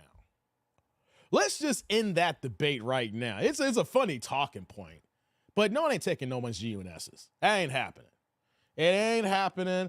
The people who are the big proponent of the guns, they gonna go down shooting before y'all get their guns. Okay? Y'all know what we talking about here. The ones they're gonna go after who got all them joints, they going down, right? Either you gonna do what you gotta do back in Philadelphia. Remember what year was that? Was that in '86 when the U.S. government dropped the bomb in Philadelphia? Y'all, was that in '86, guys? I'm losing track of my years right now. But you know our own government, declared war on our inner cities back in Philly, right? Y'all remember that, right? Anybody in the chat there? Y'all hear me? Do y'all remember about Philly? Or am I just talking to myself here? I'm just saying, if y'all know about Philly, the only way y'all get in the GUNs is if you do a Philly situation. Yeah, hold on. The slave talk in the chat lets me know many of y'all won't make 8 figures. Oh, Dank. What's going on, Dank? Damn. What's going on, Dank? I missed some things here. I was over here eating. Hush, Dave. I have, and I'm the one of those guns of a gang of guns. Oh, so they're going to drop a bomb on you, Jadarian? That's what I'm saying. No, all jokes aside, guys, they're not going to take your stuff. The fact that she talks about that or any Democrat talks about that is a losing point, is what I'm saying here, right? Because only thing that's happening with that talking point is making y'all pissed off. If anything, that is going to make y'all want to go buy more GUNSs, right? I mean, that's what I think when I hear that. I just think that is a talking point that when you have the far left who are saying, we don't need these things, so they're appealing to their voters, but it's a talking point we know that's never going to happen. If anything, it's one of those, I'm digging my feet in the sand and I'm going to go stock up even more. Is the way I look at it. But even if they have tried to accomplish that, y'all know the government, go ahead and Google. You can see the pictures. Pull up Philly bombing. Our own government said, we gonna go ahead and take out these Negroes. Yo, we don't give a damn what the perception is. Bang, bang, bang, bang, bang. Helicopters, y'all. So it's a dumbass talking point that's gonna make one side that feels extra woke saying yes. And then you got the side that everybody in this chat here I'm seeing is like, nah, if anything, Dave, I'm ready. So just let it be. Just let it be, guys. Let me see what y'all saying there. You remember that, James? Okay, thank you. I thought I was talking to myself here. Like, literally, man, normally the chat's more talkative. I'm just like saying, yo, y'all don't remember Philly getting bombed and depleted? Man, our history is really failing us right now. No one ain't jumping up and saying, hey, yeah, Dave, that was messed up. Yeah, they literally bombed about 6 buildings in Philly. So let me see. What y'all saying here? Move, member of Sajah 86. Thank you, real brother. Appreciate that. You was 19, Thomas. That's what's up. Yeah. Heads to money. What's going on with the brokey talk here? Lawn sirs. Oh, I remember that. Oh, yeah, I must be behind or something too as well. Hold on, I think they're back here. All right, hold on. But we're not going back. And I do believe that the American people know we all have so much more in common than what separates us. And we can chart a new way forward.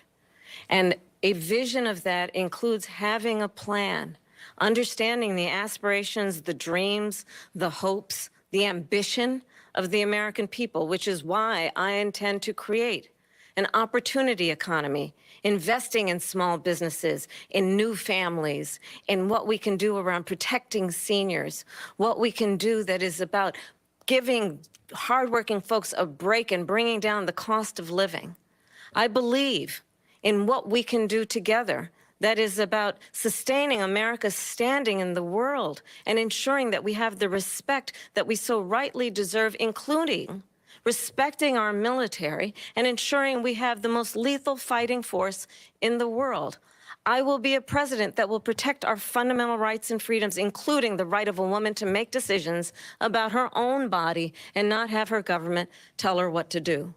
I'll tell you, I started my career as a prosecutor. I was a DA, I was an attorney general, a United States senator, and now vice president. I've only had one client, the people. And I'll tell you, as a prosecutor, I never asked a victim or a witness, are you a Republican or a Democrat? The only thing I ever asked them, are you okay? And that's the kind of president we need right now. Someone who cares about you and is not putting themselves first.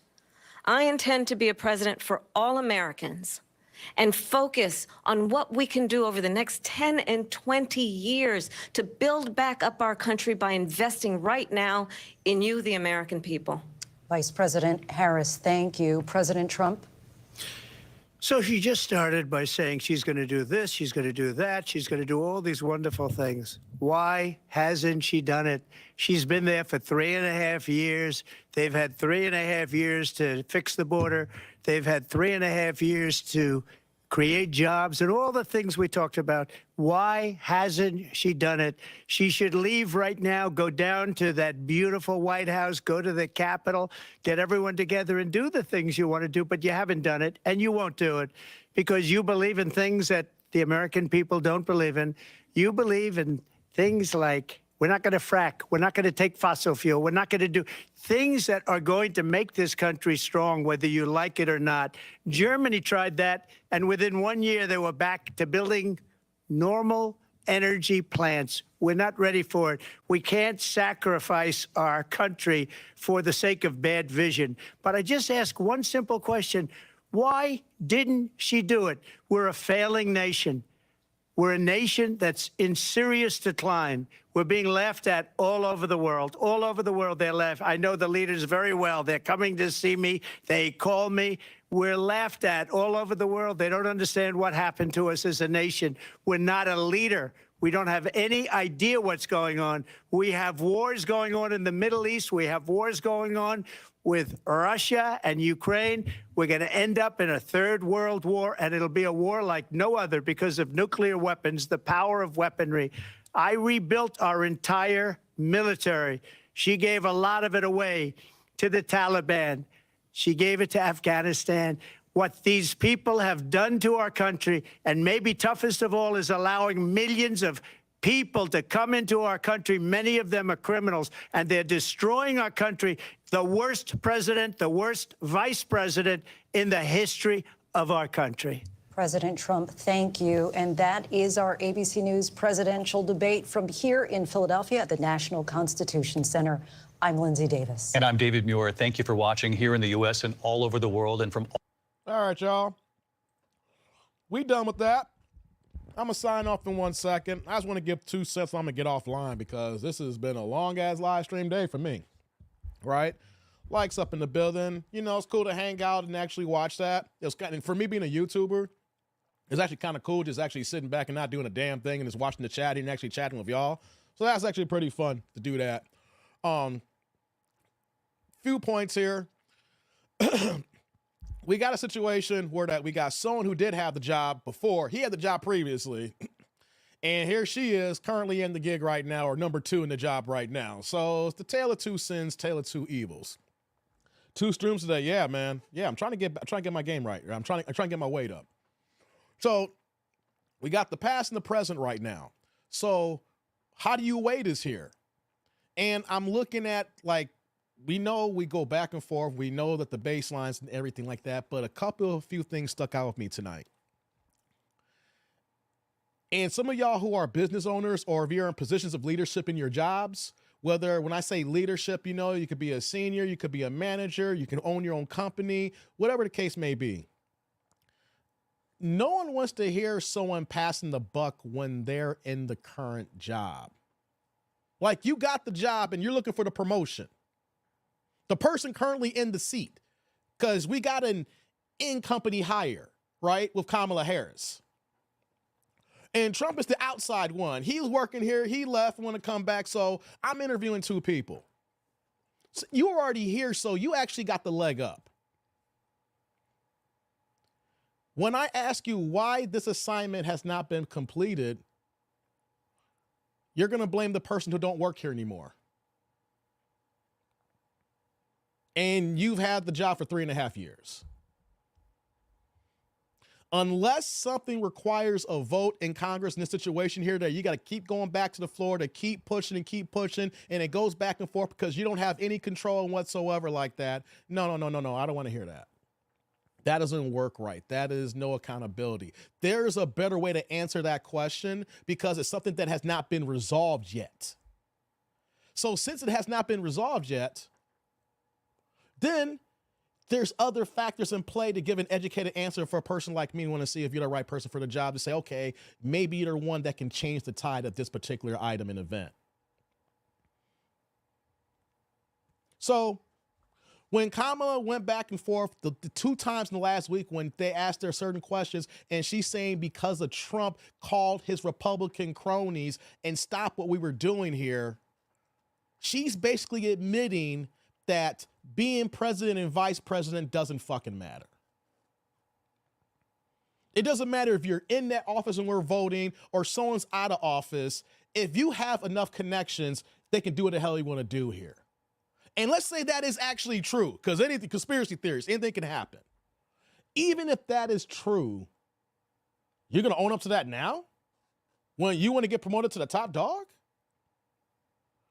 So her passing the buck on that particular question, how she handled it, I wasn't voting for her anyway, but it lets me know, wow, this is what, look at what we're going to have when she is running the show in 4 years. Because the buck stops with her at that point. Imagine all the excuses of stuff not getting done. Chef says, hold on, let me go down here. Damn it, my mouse ain't working. Here we go. You say here, Chef? Saying she dodged so many questions, the Myra didn't even check her. Yeah, I know, that was going really fast. Hey, what's going on, T. Orlando? Said, creams in the tub, lady. Hey, man, I was talking about that. Was it yesterday? And then I mentioned that to someone else. I'm still, who the hell? That should be a joke. You shouldn't be telling multiple stories saying that you get so many orders that you got to throw all the greens in the bathtub to wash them up and everything so that you can go ahead and handle for the holidays. So I don't know about y'all, but if you ever been to one of her holiday parties and if you ate them greens, man, you need to go to the doctor and get checked out. All kinds of ass juice, dick juice, pussy juice, all kinds of jism juice that you've been eating them damn greens, yo. That is, but all jokes aside, to Orlando, what I know Trump said some babble. He said something. Only 1 or 2 of them is going to be in the office, right? And my thing is, if you're currently already there, and then you're telling us this didn't happen because Trump could make a phone call, his Republican cronies should shut it down, when you're the deciding factor voting in the Senate, like, come on now, come on, guys, come on. That did it for me. What are y'all talking about here? What's going on, Lou? Why haven't we heard from her dad to clear up the matter? She never mentions that side of the fam. That is so true, Lou. That is so true. I mean, Barack had to address his birth certificate at one point, right? You know, like, how does that get by? Man, Barack had to go. The birth certificate thing went on forever. They had to get. How is that not even a talking point right now? Where your daddy at, Kamala? What's going on with daddy? You know what I'm saying? We can get a hold of him, right? He right over there. You know, can we talk to him for a second? I mean, they're just letting that slide. Guys, have you noticed there's a lot of stuff being let slide than before? Like, if anything, this is when you should be going bang, bang and hitting them hard because it's a short time here, right? They're just letting this all slide. It's real crazy. Jay, what are you saying here, Jay? This debate was absolutely hilarious. Trump said we have a president that doesn't even know he's alive. Yo, that was funny, man. Hey, man. No, we got to do more live streams like this to watch it together. I couldn't watch that alone, but watching that with y'all, that made the comedy, I think, guys. Says, I'm not voting for Harris, not like us. Nah. Oh, before I forget, I want to announce it. Shout out, if you're still here, Arvin, shout out to Arvin dropping that $10 holla, man.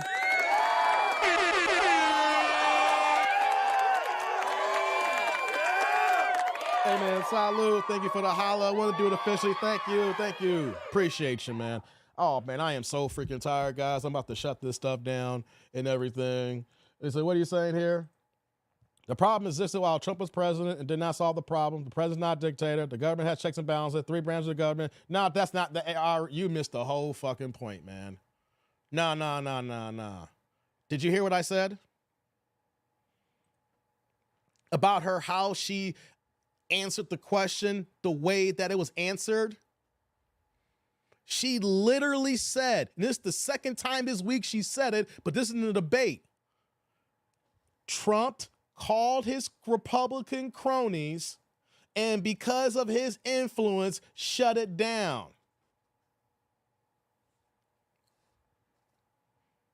You're trying to say the problem existed in the past with checks and balances. But she's telling us that even though that she's in office with the top dog here, that Trump makes a few phone calls and shuts the shit down.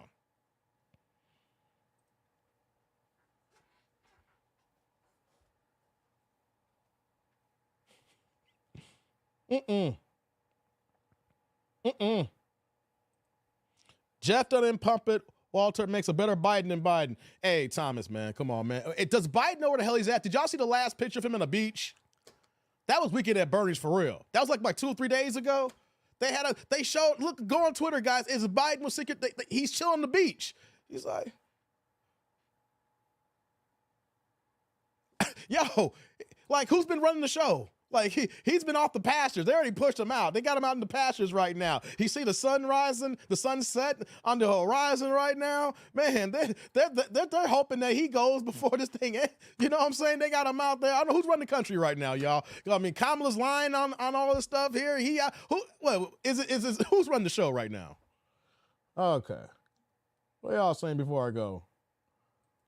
Show the picture, Dave. What picture? What are you talking about, Pooh, man?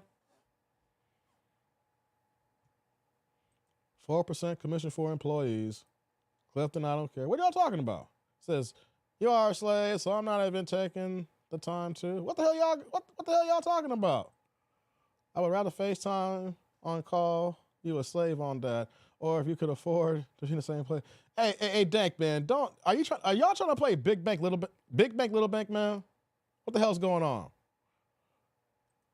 I mean, you gotta try to make me look for it, man. I don't feel like looking for it, man. Why don't you post it? What you say here, Chef? Did you see her expression when Trump said your boss don't like you? hey, Chef, stop.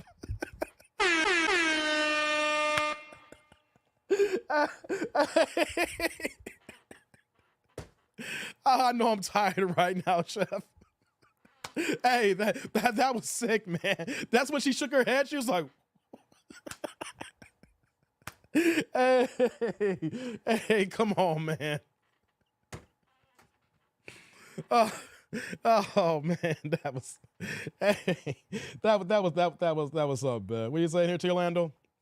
Biden too uncommon to run for president, but continue serving as president. Yeah, exactly. Make that make sense. You can't keep the job no more. Why am I still here? Right. How is he still here? You know what I'm saying? All right, Dank. I'll holler at you later, man. You playing Big Bank, Little Bank on these people, man. Hey, Dank, man, before you go, I appreciate you. You don't got to play Big Bank all the time, man. Yeah, come on, man. Hey, come on, man. You don't got to play big. We don't got to do this Big Bank, Little Bank. Come on, brother. Come on. All right. So, I'll tell Clifton to stop crying for money for the government. Well, no, Dank. Here's the thing. I used to think like that too. Before you go, let me just say this point here. And I want you to know, I think that me and Clifton are aligned in thinking. And I think going back and forth and typing, you guys might miss the point here. Because just been talking to Clifton long enough when we're kind of closer in age and just been around him long enough, I think I'm closer to it in that, right?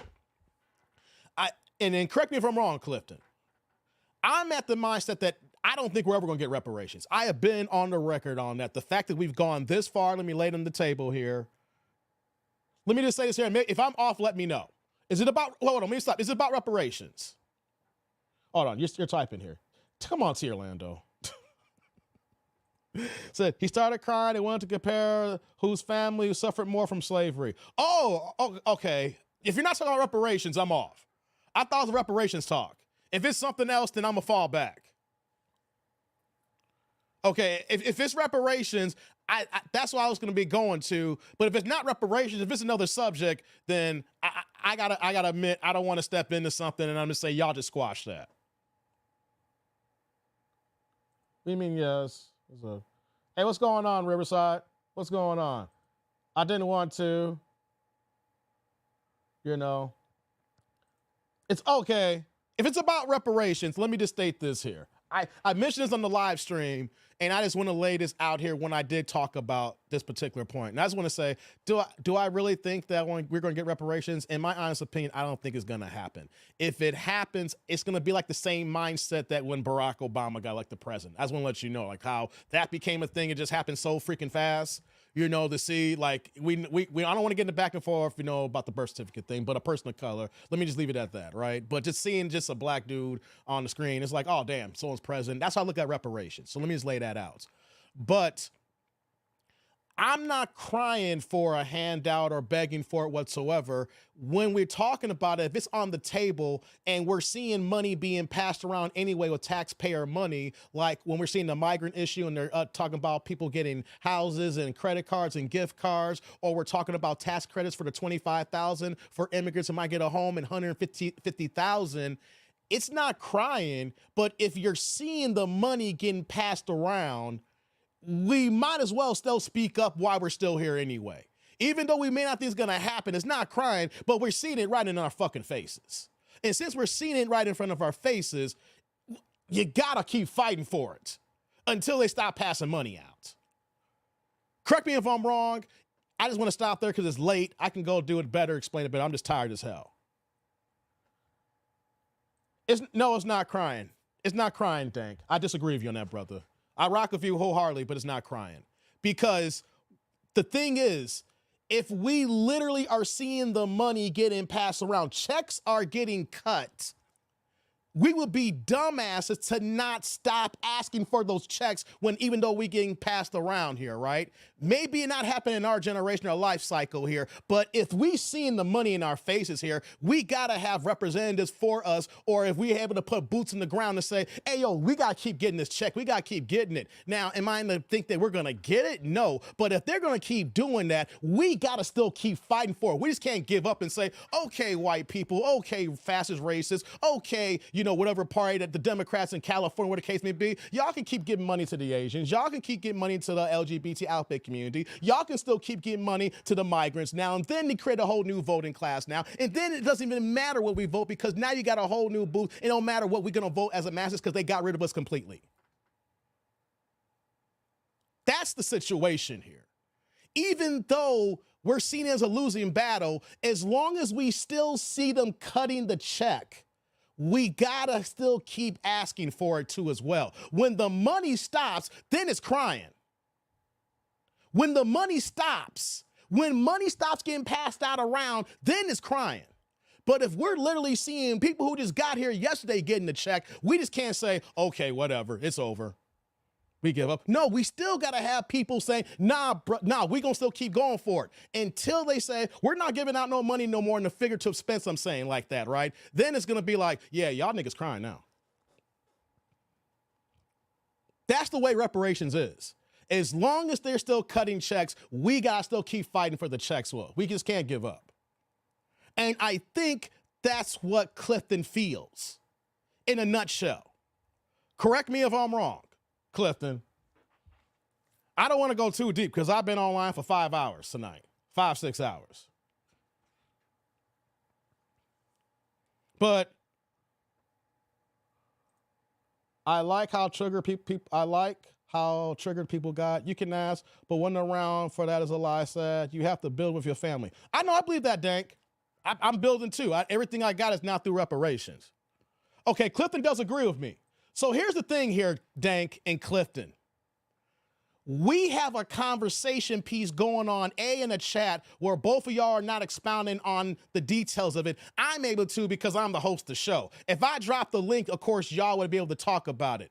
But the thing is, we got, Dank, you're 34 years old. You're a decade younger than me. But the thing is, my mindset is to think about everybody's ages who I talk to and understand that when someone's younger who may have a younger mindset and Clifton is older, and then if you're talking in the chat, there might be some things that are going to be crossed in the wind here. Welfare plus reparations is what?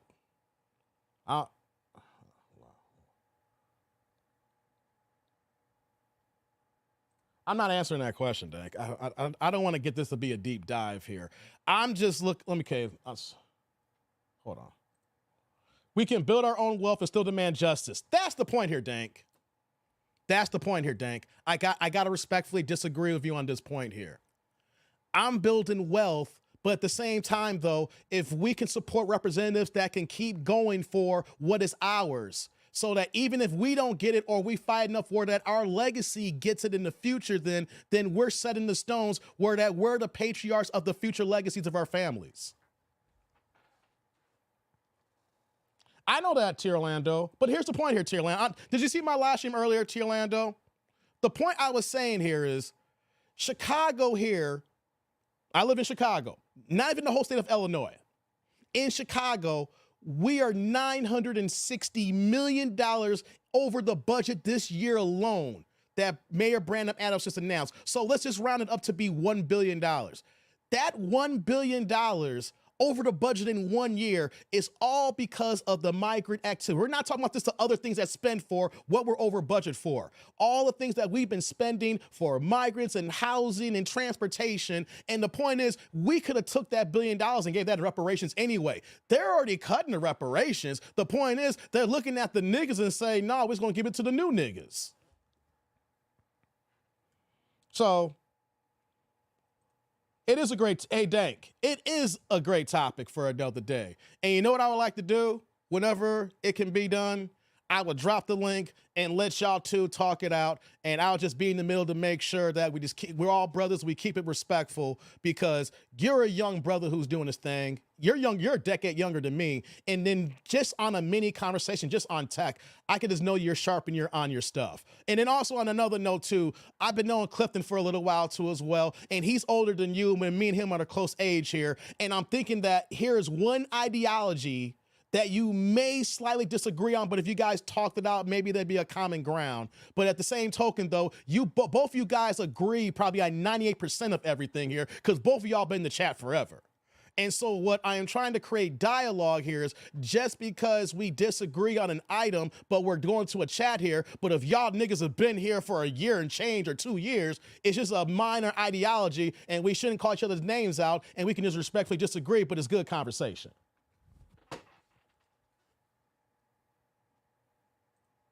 Why we never insult benefactors of corporate welfare? Keith says, great show. Take that boy Dank's wrench and give him a weed eater. And no, Keith. No, Dank ain't going nowhere. But to hedge his migrant funds, no. We'll have a conversation. True. No. Dank's wrench ain't getting taken away, man. That ain't happening. No, yeah.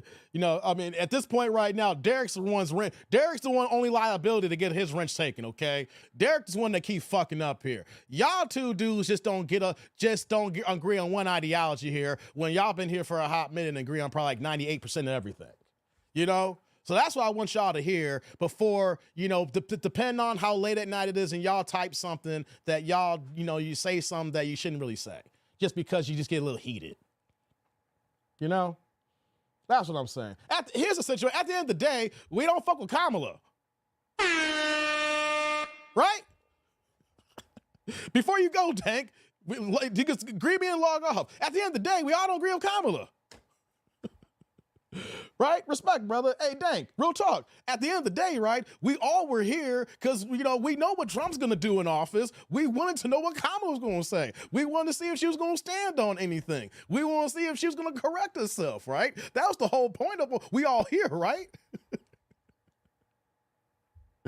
Dave, I didn't know you were on. I know I missed some good stuff. Oh, we was watching the debate, brother. I was watching the debate. I'd rather help.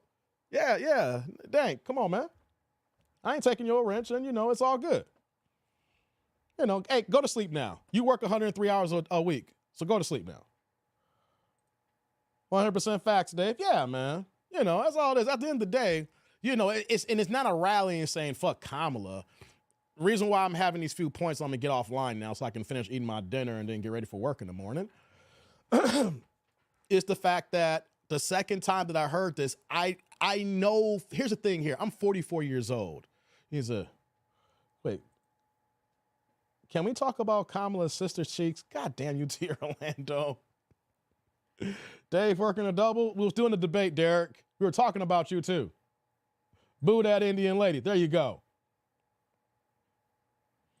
I need an exclusive interview on any Jamaican relative she has, even distant cousins. See, that too. Lou, see, we grilled Barack on his birth certificate. We seen his white mama. Where's his daddy from Kenya? All that stuff, right? That got drilled. How come we can't drill on that? Point one. We're talking about that now, right? Number two, I did not like the fact that you gonna say that you've been in the office. It's not been 3.5 years, guys. It's September now. This is the 9th month of the year. It's not even 3.5 years now. We're 3 quarters into the year now. Because when we get to October, that's 3 months left. So that's the last quarter of the month. So September we're in the last of the third of the quarter. If you go by thirds, or depending on the case what I'm talking about here, talking fast, babbling. Anyways, 3 more months after this, and she's out of office, and she don't win. So it's been 3 years and over half a change. And then you're going to say the fact that stuff ain't get done because Trump can get on the phone call and call Republicans and say, shoot it down, even though we seen you being the vice president and being the Senate, signing things because you were deciding vote.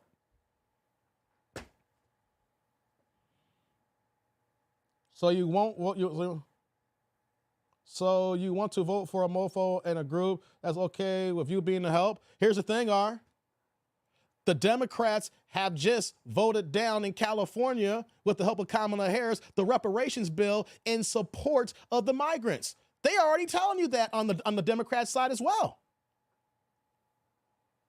They're already spitting in your face, They're giving up all this new money. I'm not begging for money, but we got to talk about it here. I'm not begging for money, but we got to talk about it while it's in our face. They're giving away all this money. They're giving away all this housing. They're giving away all these gift cards.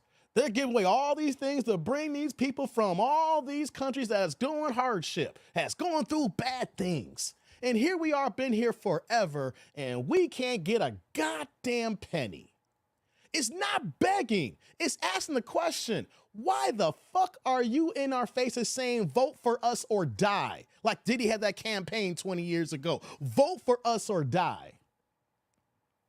But then these new people come in and they're given all these opportunities. They don't even have any credit because they don't live here. No questions asked.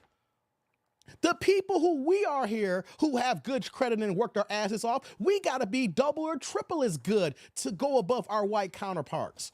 We got to be excellent all the time. And they come in and they just get, hey, here you go.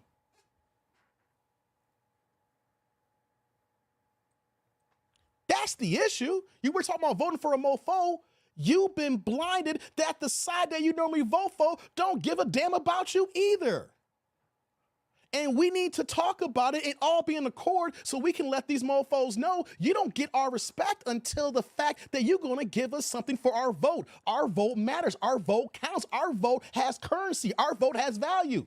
If it didn't, why did they don't want us to vote?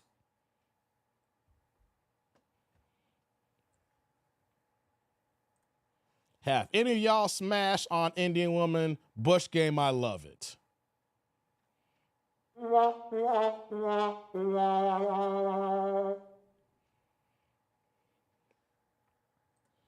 Dave, in my earlier post, I said that I believe Kay Harris gave the AAPI community around 86 million. Imagine is one of our leaders in government did that for us. You're right about that, upper man. 86 million. I think I heard the numbers around 80 to 90 million. So yeah, you're right in the middle. I've heard about that. But you know what, though, upper man? They don't give a damn about us, and they don't care about us. But this time of year, they want our vote and tell us we're going to die. We're already been dying. It has to be about our excellence and being the mindset of the people who we are to get all the things we've gotten today. The people who's been in positions that we see get into the bag and get into the bread, how excellent they got to be without getting a goddamn thing. Now, those people say, I got mine by the bootstraps here. But the thing is, how is it that everybody gets something but us? And imagine if we didn't have to get everything by the bootstraps all the time. Them V blacks has to help too. Yeah. When did the VP of the U.S. have a vote for California? It's not about the vote, Art. It's about her influence with Gavin Newsom, even though Gavin Newsom wanted to play dummy about it. Just go ahead and do your homework about it. Her influence with Gavin Newsom, everyone there. And of course, what is the focus with her East and Asian background is the Asians getting what they wanted. Can't put the correlation 2 and 2 together. It's kind of funny. Asian hate bill and but we don't get nothing. The money. What just said about the AAPI?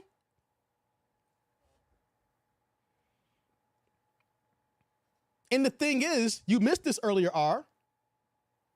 If you watch the debate, she is the vice president of the United States. It is on video. You can actually rewind it back. You can see where she said, we can't get stuff done because Donald Trump called his Republican cronies and squashed what we were working on. She basically admitted that her being vice president and Biden, if she was telling the truth, let's say we're taking her truth at word value, is saying that being vice president and president is worthless because someone's powerful as Donald Trump can call somebody and squash shit down.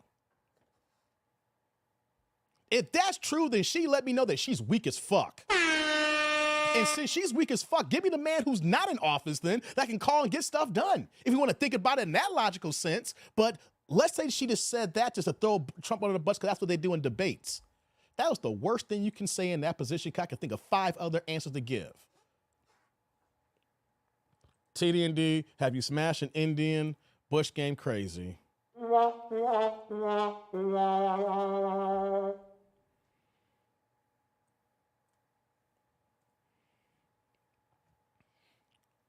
T. Orlando.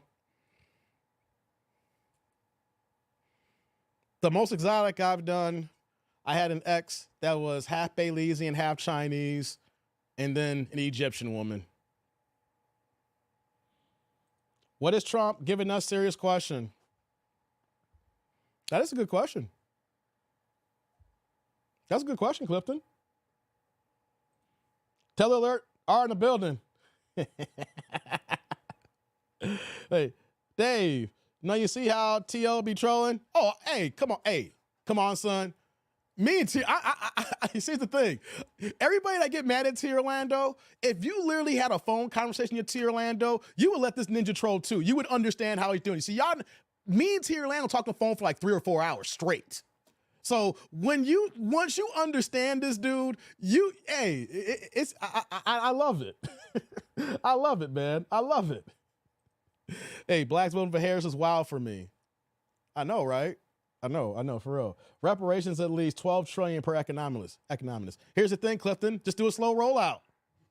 Some ninjas gonna get theirs first, some ninjas gonna get there last. Or everybody gets theirs, but they get it in segments, I mean, it's gonna cost that much. You don't get it all at one time, baby. We just drop $100 million now, drop another $100 million later, do about a quarter, or do it on income tax time. You file your taxes and then boom, you get your credit. There's ways to get around that $12 million where you can just spread that out for the long term. You don't gotta put that in the books now. You don't got to put that in the books now, Clifton. You know, it's like, hey, when an income tax, make sure y'all ninjas file y'all taxes, you know, and then we'll give it to it accordingly. Think about it. You know, everybody get their tax done before April 15th then. Yo, they can figure out, yo, everybody be getting that, hey, everybody be going back to the time machine and getting all kinds of dodges. Hey, man, stop playing. Hey, something small. Donald Trump made Harris come greet her instead of her making him meet her halfway. I missed that, Mark. I got to rewind that. There's like, R said, I believe that. Also, she dodged saying she's black again. Yes, she did. Because you know what, though? The moderators are white, and they don't know how to ask that goddamn question without them sound like they goddamn racist. Come on, let's be honest here, guys. The only way this will get it pulled off if Trump pulled an audible and said some crazy dick-nanigans that would make her respond. Because he would have to say something so crazy, and they'd be like, Miss Harris? Or Madam Harris? You know, Trump ain't ready for that. It was too short of a debate. The setup wasn't right. You know what I mean? It needs to be like this. I don't know if they're gonna do a second or third debate. I don't know. But the setup needs to be, you either need a black moderator or you gotta give Trump such a question that is so janky, he goes in this dick nanigans, and then she's forced in the corner where she gotta answer something. She implied Trump has more power. That's what I'm talking about, First Gaming. That's what did it for me. She basically said Trump out of office has more power than me and Joe Biden as president and vice president. If she's, by her saying that, she said that twice in 1 week. She said it tonight, and she said that a few days ago. You can see that. So the fact that she's saying that is either a talking point to trying to, I don't know, but that's a badass talking point, because for people like me that's going to think, it's like, yo, are you telling me now? Like, hey, guys, work with me for a second here. Work with me for a second. For real, work with me for a second. Just think about this. No matter how crazy you think Trump is, no matter how you think about X, Y, and Z and getting stuff done and being deciphered, well, whatever the case may be, whatever how you feel, if you knew for a fact the top dog who's going to run our country and we're the top dog of the world right now, and you're telling me the man who used to be in office, the man who is now running to get back in office again, has more power now not in office than the current vice president and president. And imagine what he can get done when he gets back in that chair. Right or wrong, something to ponder. Right? Because there's going to be people out there who's going to say, we're not getting stuff done, and now I know Trump can get something done. That's where I don't rock with Kamala, because even if that is true, why would you say that shit out loud? Why would you let your opponent know your weakness?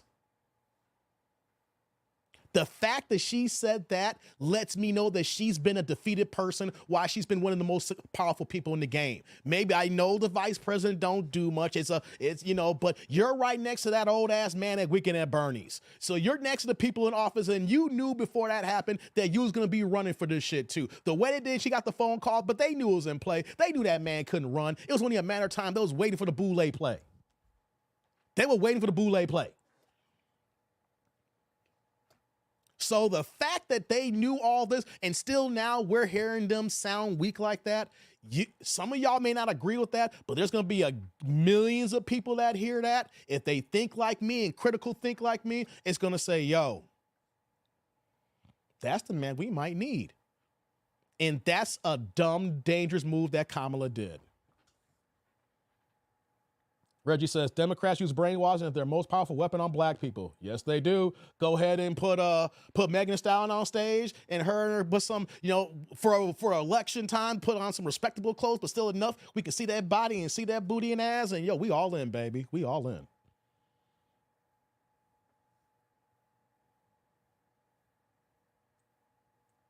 You said she voted? I corrected myself, R. Stop being a dick. I've been online for 6 hours today, to mention I have a full-time career where I'm on call this week, and I worked for 10 hours earlier today. I did a live stream, and I came back and did a double duty, and it's 10 o'clock at night. Why don't you stop being a goddamn dick?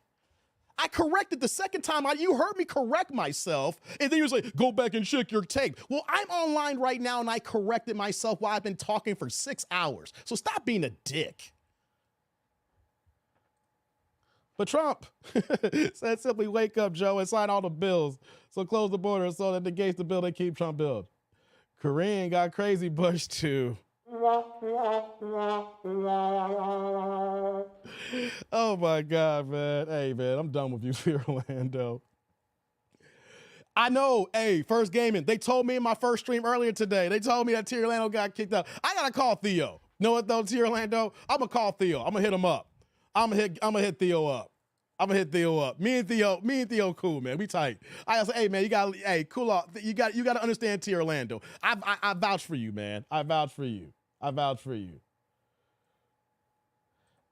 are you a tether? Are you a tether? You don't did you hear a goddamn word I said? Are you a fucking tether? Did you marry a single baby mama or something, man? Come on, man. Where are you someone from another country that came here? What did you hear a goddamn word I just said?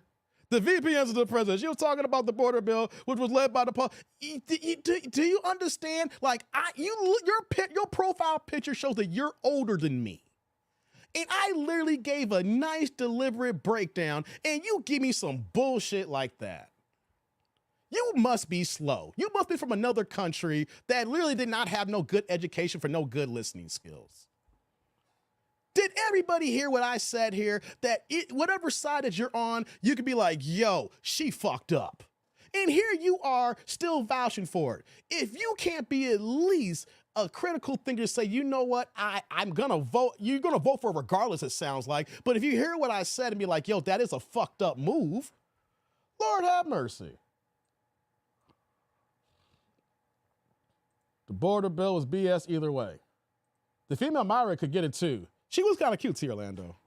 Yeah, she was kind of cute. I ain't gonna lie on you. I ain't gonna front on you. She was kind of cute. I don't like how they took the time to fact check Trump after his statements, but didn't give Kamala the same minute. Yeah, they need to fact check Kamala because y'all saw me fact check her real live. Y'all saw me fact check. She lied on that fracking. That's a lie. She lied on that fracking. That's, you know what though? It's ironic though that the first time that I heard her about the fracking was the same time that I heard her about the Trump issue saying he had more power and blaming him. She's been talking about those 2 points at the same time. So she's been changing consistently. I think her team got with her and saying we need to stick to these points now. That's how you know she's not smart. Yeah. It's easier to get legislators to vote against a bill than to vote for a bill. She is mixed. What the fuck are you talking about? She is mixed. She ain't black. She's East Indian and Jamaican. And you want to know something, guys? My best friend who passed away last year, shout out to rest in peace, Zoe. You know, y'all saw me when I was going through that stuff, right? You know, she did it the right way. She was an immigrant from Jamaica, her and her family. They came into the States here. They applied for all the proper documentation that needed to be done while they were here and went to school. And then she went through the process and took the test and became a naturalized citizen. She did it the right way. Someone from another country who came here, followed all the rules, regulations, paid the money, paid everything that was needed, took the test, and she became an American. Goddamn cancer took her away from me last year, took away from us. You know, and she is Jamaican, and she schooled me on a few things. I ain't gonna let y'all know that I'm on Jamaican culture like that. No, but me and her talked a lot, so I gained some insight. And one of the things that we talked about is like, look, you know, of course, just like America, there's, you know, of course, you're gonna see the predominantly black Jamaicans, but there's all kinds of Jamaicans, all kinds of Jamaicans. And there's a whole bunch of Jamaicans out there. It's like, yo, y'all just ain't black. We got white Jamaicans. We got all different. We got a small little melting pot too, Dave. And it's kind of funny when you talk to a Jamaican, they'll tell you they ain't black. A lot of them will tell you that. No, I ain't black. I'm Jamaican. They'll tell you that. So if she's Jamaican and she's East Asian, she ain't black. She may look black, but doesn't mean you black. You seen that movie Soul Plane? Me and Sir Lance about that. You ever seen that movie Soul Plane from '86? It was a janky blackface movie with Ray Don Chong, right? They made a whole big thing about that. Man, just because he looked black, they thought he was black. That dude was not black. Exactly, to Orlando. Mix isn't black. Why isn't mix white? You got the simple brain. Exactly. Thank you, First Gamer. What is that? What the fuck is FBA? I don't speak. You must be retarded. Foundational. I'm going to engage this simple-minded tether right now. I'm going to engage this simple-minded man right now because he is on purpose doing this to the chat. And I'm not here for that. FBA stands for Foundational Black American because we are the foundation of this country. It's about lineage. The foundation and lineage of, you can say, the original native people in this country. You can scout to me, of course, being here, to my parents, to my grandparents, to my great-grandparents, to my great-great-grandparents. We done the homework. We did the history before 23andMe. We did the homework and did the history before all those DNA tests came out. We did this decades ago. I can be traced back. My family can be traced back to the late 1700s, early 1800s. That's the most we got back then. So if we did use those resources, we might can go back even further. I might need to talk to my family about that since I'm talking about this right now. It's about lineage.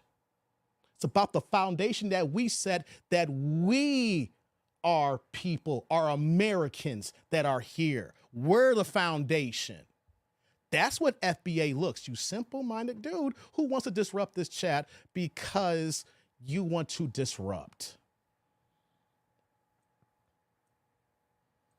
Another weakness she admitted. She said she went to negotiate, then Putin marched the next day. She really shouldn't have admitted that. Yeah, I know. That's another week. She shows she's weak. I'm still waiting on what Trump is providing for FBA-ADO's community. Yeah, I want to hear that too. I'm interested in that too, Clifton. Get Taylor out of here. It's kind of funny to you, Orlando. It's kind of funny. With all due respect to those who critique and dislike Harris, are you okay with a convicted felon back in office? They're all felons. They're all crooks. Anytime that you are a man that has no problem dropping the nuke and wiping out a town and then go to sleep like you a baby, they are all gangsters. And when you understand that they are all gangsters, they are all got blood in their hands, that is something I'm not really worried about right now. That's with every single president. That's with Biden. That's with Trump. That's with Obama, definitely. Remember on his watch, he took out Osama. You think that was his only kill? I think that was Obama's only kill? Obama nerd. Bang, bang, bang. When you understand that when you get to this position that you're going to have blood in your hands, I ain't worried about someone who's a convicted felon. We talking about people who are killers. You need a killer in the office. If you want to think like that. R is definitely dick. He'll never get rich in this group. Yeah, he's trying. No, he's just trying to destroy. It's funny. You know, you guys see how I'm reacting to how I normally talk. Tether alert. Yeah, you guys see how I'm talking right now? I read the room. Yeah, he must be rolling. R is the voice Watkins, bro. Look at him. Sleep me, R. Yeah. Clapgate in the house. Dear Orlando, not Zesty Rolanda. Yeah, Rolanda. We got to call him Rolanda, for real. R probably liked Hillary. Hell yeah, he probably liked Hillary. Yeah, now Common Sister definitely can get it. Yeah, we back on Common Sister now. Come on, man. Come on. Her race shouldn't be an issue if she's qualified for a job. It is an issue when you pander to me on it. First Gamer, I'm a grown-ass man, First Gamer. I'm a grown-ass man. I'm not a fucking teenager. You can pander to me when I'm a teenager. When I got kids, And I'm worried about college coming up and all this stuff. And we got mortgages and we talking about investments. And my man Dank was talking about 8 figures, you know. Yes, we need to go beyond that. But when you're trying to pander to me, you think that I'm a simple-minded little dick bitch. And when you think that I am like that, then you don't think that I'm smart enough to carry a conversation to see what's best for our country. Because that's how low you think about black people. Just tell them you black and they'll vote for you. Right? You know, so she's not qualified for the job when you look at me and say, I'm black, so since I'm black and you're black, vote for me.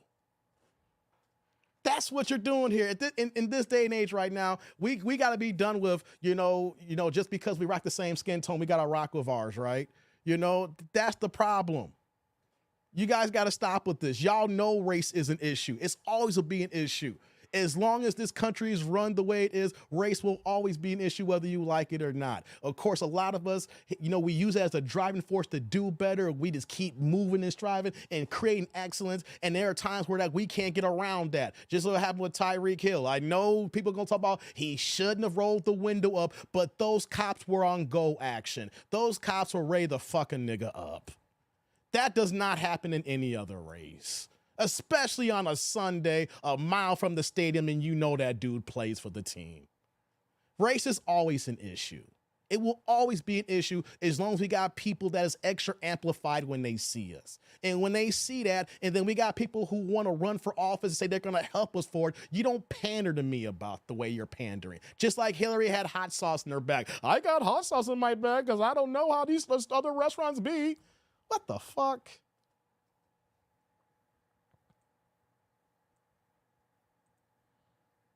You're damn right. I ain't like you. I don't have a need for pop culture. That's the best you can do. Or you gotta be. You must be from Africa. You don't understand American culture. This is the best I'm going to do. Or is kin to Steven from Django? Nah, he's African. He's African playing American. I believe in facts, not feelings. Alloway. Ooh, na, na, na. Alloway. So Jamaica's not black now? It's not. I've had Jamaicans tell me that. Are you Jamaican? Wait, are you Jamaican and you tell me you black? I've had Jamaicans tell me, I am not black, I am Jamaican. Oh man, come on. When the Olympics come on, y'all ain't rocking with the black Americans, y'all rocking for Jamaica. Come on now. Y'all just like Kamala then. Okay, you walk around, I'm black. When the Olympics come on, Jamaica. Nah, man, all the Jamaicans I know claim Jamaican. They may have black skin, but they are proud Jamaicans. They are proud of where they am, who they are, where they're from, and what they became today. And they'll tell you straight up, I'm Jamaican, I'm not black. These the ones I've known and I met. And when I was put on game long time ago, and I started noticing that too. You're going to tell me, R, that a proud Jamaican is going to claim black and not Jamaican? I believe Radon Chong got butched too. This nigga. This dude, Dear Orlando. You need to stop, Dear Orlando. You need to stop, man. You got to stop, man. You got to stop. Does taking away medical care good for black people? That hurts everybody, though, right? We're just a small minority that benefits from that. Got to remember, totally, blacks, we represent 14.6% of the community of the United States, not the community of the whole United States. These are facts. You can look it up. You don't like me. Go to the CDC. I say it over, go to blackdemographics.com. Statistics for black people by black people. Do your homework and research if you want to. But we're only 14% of the population. Let's just round that off, right? Or 15%. So we even though you see so many of us, we're still a minority. You're just seeing a whole bunch of other minorities too. So when we're taking away medical care, it doesn't just hurt the black community. Of course, you know, you're saying, they say, hey, are we a higher percentage of that? But it's going to affect others. It's going to affect everybody. It's just the fact that we're going to have a voice to speak about it as well, but it impacts everybody. Loader Martin Zesty dark web account. Yeah, it must be. Yeah, it is a dark web account. Yeah. Look at this. Esther showing, hey, R, you don't want to fuck with T. Orlando. You don't want to fuck with T. Orlando. this man, fighting wise, hey, that's a big boy. Pause. Hey, but his credentials are, you can't touch this man. The schools this man been to, the opportunities he's given, who he's worked for, I ain't trying to sweat him like that, but you don't want him with this man. He's a bad boy. He's well connected. He's a bad boy. You don't want it. The way you're talking, you small time for this man. You small time for this man. You don't want it. I can already see. You small time. Me no black. Me no black. Why I do the accent, Cliff? Why I do the accent like that? And stars for retard. He should have been on yesterday's Kendra's. Right. Yeah, he extra slow right now. R for rolling retard. How about that, y'all? Y'all killing me right now. Talk about Obamacare? Well, same thing I'm saying here. Well, it's going to impact everybody. I'm going to say what I'm saying. Don't forget, Dave, earlier I was telling you what was going on in Ohio. Knew about ducks and geese, didn't know about dogs. Oh, come on, Mark. Is that bad in Ohio? Yeah, is that bad out there, man? Are y'all talking about convicted felons have worn free peanut or Ray Ray t-shirts? No, they should have the flag. Please stop that. Not simple brain. Now you want to say all that shit. We can debate all you a bigger time. You ain't even talking shit, R. I said what I said. You still haven't made a rebuttal. How you gonna change the subject? You see that, guys? You see how you change the subject? Hey, I was born at night, but not last night, nigga. You see, we were talking about Kamala, and now you're like, I could talk about anything. Pick a topic. You didn't address what I just said very slow and very deliberately. If Kamala is telling the truth, she let us know that a man who's not in office is more powerful than people in the top spot right now. At least give me your opinion on that. At least give me your opinion on that. Or if she's lying about that, why would she lie to create a weakness? Because people like me is saying, you're telling me a person who ain't in the job is more powerful than you? Because he can just make a few phone calls, they know what this man can do for everybody? You still haven't even addressed that. That's why you're slow. See, you can't change the topic. We stay where we're at here. Stay where we're at here. Address what I said. You can't address that. If you can't address that, don't change the subject because you lose, nigga. Oh, this dude here. R is an example of a Democrat that's beyond the point of return. It's like talking to a plan. It's funny, man. Here's the thing. Guys like that there, you just got to make sure you don't got to curse these guys out. All you got to be is deliberate in your points, and you see how they change the subject because they ain't got a point to stand on. They're only voting on their feelings and on skin tone. Best line of the night, yo boss don't like you. Yo, I'm gonna make a shirt with that, man. Please, your boss don't like you.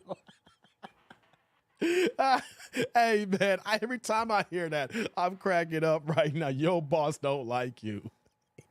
Hey, guys, I need to find that sound clip. Don't make me watch the whole election again, the whole debate again, so I can find that sound bite. Hey, what's going on, upper man? Dropping the $4.99 $5 holla. What you got for my green, brother? Kay Harris is pulling the same scam as Mindy Kaling's brother. Oh, I want to talk about this, upper man. Thank you for reminding me. Her fam is Irish, Indian, red dot, just like chameleons with the ancestry. Oh, thank you, upper man. Thank you, upper man. You just reminded me. Thank you. Hey. Salud. Thank you for the holla. I appreciate you. Thank you. And right back at you with the holla. Thank you, upward man. Do y'all know that Mindy Kaling's brother, for the last 11 years, helped bring down affirmative action in schools? All the talk about it. Hey, guys, have y'all seen in the news about affirmative action happening this month for school starting and everything, in colleges and things of that nature? You guys can thank Mindy Kaling, brother. The same Mindy Kaling we've been seeing with Kamala Harris doing these little cooking shows and talking. Remember Kamala said, if I look at you and your sisters, they look just like my aunts. Oh my God, yay. Her brother tried to get in, was at Harvard or Yale, and couldn't get in. And he got pissed off because he couldn't get in. So he faked his identity, cut his hair, changed his name, made himself look like he was black. He applied and he got in, right? So then he dropped out immediately and wrote a book about his experience because he didn't get the affirmative action call. And so he went on this crusade talking about how, affirmative action is wrong. And so you don't think that the connections with Mindy Kaling and the brother and Kamala Harris don't think have any kind of influence on bringing affirmative action down? I told you a long story short here, but do yourselves a favor. I don't know the dude's name because his name is like 16 letters long. It's the goddamn whole alphabet, right? Go ahead and Google Mindy Kaling's brother, and then you're going to be able to find a whole bunch of search options. You're going to find that he wrote a book about it, about experience. It goes back to 2013, and you guys can read for yourself. And then if you got enough time, put two and two together, follow the tea leaves, and then we arrive at 2024 with affirmative action, and you can literally look at the person where it started. Thank you for that, Upper Man. Yeah, damn. Well, I missed something. Don't be one of the idiots who votes for her because she says she's black. Be more of those smart ladies who are voting for her because she's an AKA. Damn, Zick. Damn, man. Zick. Hey, Zick. Hey, you killed me with that one. You killed me with that one, Zick. You killed me with that one. Well, bitch boy, debate me on your shit and see who knows their shit. I will pick your simple brain part. I ain't no troll, son. I'm a dick, but I'm a smart one. I'm a dick. He's a dick. Yo, this dude's gay, man. I don't know. No, dog. Nah. You see how you changed the subject again? No. Look at you. You look like you're 67 in that picture. All right? No. Look at your hair. You got no hair. You got a hole in your natural. The whole natural is gone. Your roof's gone like George Jefferson. No. You stay on task here. We're not going anywhere, you troll ass baby. No. You need to address what I just said. You address what I said, and then we can go to another subject. We don't change subject around here.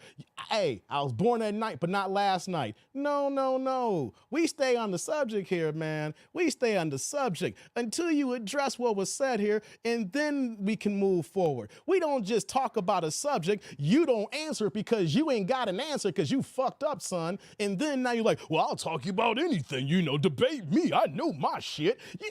You're going to tell me you know your shit by typing, I know my shit. Lord have mercy. You can't even type right. You can't even put your words together in the chat here. I will pick your simple brain apart. I ain't a troll, son. You got a 57-year-old avatar saying, I ain't a troll, son. Do you see how dumb you look? After this is done here, you're going to need to delete this account and create a new account because everybody's going to see this here and be like, yo, look at this dumbass motherfucker here, right? Oh, look at R here, right? Because everybody here is going to go to Theo's chat, to the Do Better podcast, and everybody here is going to go to other channels here that are big time here in the black community. And when they see your face, they're like, yo, that's the dumbass motherfucker who kept jumping subjects here, talking about some janky ass shit, talking about, I ain't a troll, son, but I'm 60 years old looking. You're making my job too easy, man. You're making my job too easy. You are making my job too easy. You're making my job too easy, guy.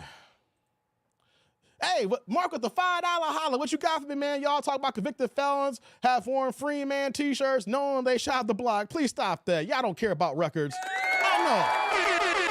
Man, what is wrong, Mark? Hey, Mark. Salud. Thank you for the holla. I appreciate you. Thank you. Right back at you with the holla. Hey, man, come on. I bet you probably got some friends that know some friends talking about free Ray, free Pookie, he didn't do that crime, whatever like that, and then things of that nature. We ain't trying to hear that, Mark. Exactly. We ain't trying to hear that. Look at this guy. Every culture says what they are, but to white people, that's the way you got to be 12 years old. Dog, that's your response? You know what, though?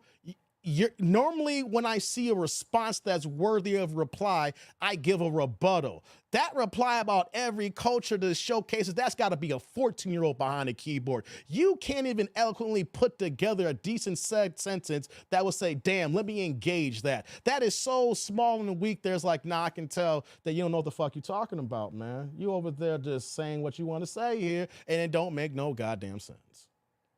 Thank you, Mark the Guardian. Appreciate you. Let me give you another one. Appreciate you. Man, we back to this. Common sister will be black after she gets with me. She'll be calling me daddy, and your race is what your daddy is, right? Hey, you give her a baby, the baby be half black, Jay. Her kid will be black. Hey, Tier has an R. Dick and Ryan Kamala talking about estrogen. I know, right? Come on. Hey, can I just help him out for a second here? R, you want to try to win any kind of clapbacks, any kind of dozens games, using the word estrogen is not going to work. When we hear the word estrogen, that means that you got to be a Roland Martin type. You got to be, looking at your avatar picture, you're probably about 5'4", 5'5". You're about 245 to 265 pounds. Of course, you got a bald head and everything like that. And that was after a fresh cut, but really you don't get cuts regularly, so you got a shabby look and don't look good. You got a bad diet and bad cholesterol level, probably high blood pressures. You know, you probably walk with a waddle and everything. And you over here talking about, look at these dumbass dudes don't know what they talking about. Well, I'm gonna say a few big words. Nah, dog, I just wanna help you out here, man.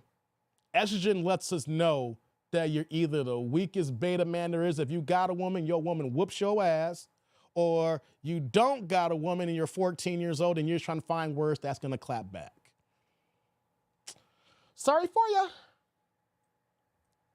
Jamaicans rock with other Caribbean countries before they rock with us. That's a fact, Clifton. Exactly. Me no black. Zig says, Orlando gonna pull a Wayne Brady. He gonna be the driver. Like my estrogen showing, huh? Eat my damn sandwich. Right. Well, look at this guy. I gotta see what he's saying here. What he's saying here. I'm not a Kamala fan. I'm not a fan of any prosecutor, but it's the lesser of both evils. Man, you dog, come on, man. Nigga, I did not change shit. Like I said, debate. Dude, don't bitch out. Address what I said about Kamala being weak, saying that Trump made a few phone calls, Republican cronies, and shot the shit down. I'm not going to repeat the whole shit again. No. Address what was said. Stop trying to change the subject because you can't answer the question. Don't assume shit when you can ask. Someone should have taught you shit. Look at it. He trying to talk hard. You see all the curse words now coming out, guys? Hey, man, putting curse words ain't helping you out. Man, I'm a dick. You know, someone talking shit. Hey, come on, man. We know he's a dick. He gets pegged. For real. He getting pegged. For real. How could I change the subject when I said pick the subject? Because we still on the same. You must think I'm slow. Hey guys, I am still talking about the same subject and I refuse to leave that subject until you address that about Kamala and the 3.5 years that she's been in office and she's claiming that Trump can make some phone calls and say it's over, son. Answer that. My answer is longer than this shit allows. Then shut the fuck up. Hey, if you're a dick, then why don't you go eat a dick? Do me a favor. If you're not going to answer the question, be a dick, eat a dick, shut the fuck up, and have a Coke and a smile. Malcolm, we're prosecuted. I hear you acting like a bitch. I bet you snitch since Hey, I do snitch. Yo, he thought he was gonna get me on this. He thought he was gonna get me on this, Tribe. Hold on, Tribe. He thought he was gonna get me on this one. You're damn right I'm snitching. I work for the federal government. I'm a taxpayer. I stopped counting how much I paid in taxes after it cost $500,000. That's not a flex. That's how much the government's been taking my money, okay? I stopped counting after a half. I'm like, God damn it, right? So you know what? Since I gave the federal government so much money, since I work for the federal government, and you know what? And what I do for my job and living, I've seen more money today than you, your family, anybody who's ever seen their entire goddamn lives. I work with world fucking money. Okay, I work with not only this with our country's money, it's all of everybody's money when you see the whole big picture, right? And you wanna know something? If someone's doing a crime, I'm calling the goddamn police and calling 911 and telling them there's suspicious activity. My tactile saying y'all need to correct this shit because I ain't trying to be the next case. Yeah. You know what? You sound dumb as fuck right now. You sound stupid. I will call the police. If someone's doing a crime, I'm calling the police. I ain't saving my ninja. Hell fucking no. You let that crime go by, then they gonna rob your black ass. They gonna see, oh, he's cool and he's not suspecting, and that's when they rob your ass. You fuck that shit. You got me twisted. You thought you was gonna get me on this one. I do snitch. You commit a crime, I'm picking up the fucking phone. To think this is? You think you sound smart by saying about a snitch? Hell fucking yeah. Know what this? The streets don't love nobody. The streets love the streets. So if you don't go by a street fucking code, it lets me know that you are a simple fuck who will go and die by the streets. Fuck the streets. Fuck all that shit. I pay taxes. I'm calling. You commit a crime, you going down. Drop a link for R. He ain't coming up. R's an old ass nigga of an old simple mindset. Ignore that troll. I'm having fun right now. Debate me and find the fuck out. Nigga need to stop profiling. Need to stop profiling. Need to stop profiling. Need to stop profiling. Look at that link, baby. I'm beta. Find the fuck out. Turn your camera on, bitch. Let's do this. Turn your camera on. There's a link for you. I'm making time for you today. Turn the link on. Click the link.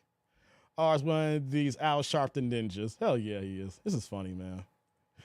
I'm having fun tonight, guys. I did not think I was getting you. Profile works. You can live and die. Get over. You didn't profile. I'm a taxpayer. Yeah, you know what? Everybody should goddamn snitch. Everybody should snitch. That ain't profiling. That's a fact. We Americans. Snitch, motherfucker, snitch. Don't allow crimes to come through. Protect your community.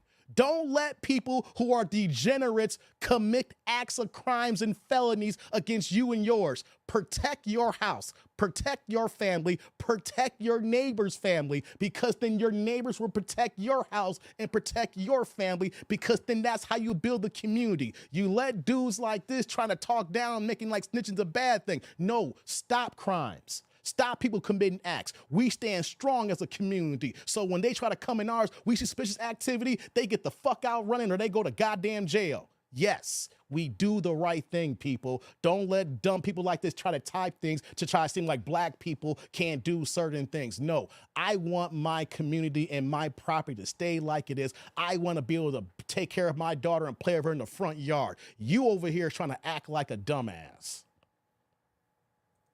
In my neighborhood, people snitch. It will be the passenger seat of the police car pointing out folks, then wave the next day. No, Zig. Like, there he is. There he is. I bet my left nut, he's a tether. Third generation college grad, but you assume nothing, I'm a street nigga. You talk like a dumbass. Click the link. Click the link. Click the link, I'm gonna block you. Click the link, turn your camera on, I'm gonna block you, all right? Click the link, turn your camera on, I'm gonna block you. See, I don't think you're a street nigga, I think you're a dumbass. And the fact you say you're a third generation college grad, typing like that, god damn, what school did you go to? You go to Langston with a 5% graduation rate? Hey guys, he went to Langston. They got a 5% graduation rate. That means he went there to take a couple liberal arts classes. Yo, he goes to Langston University.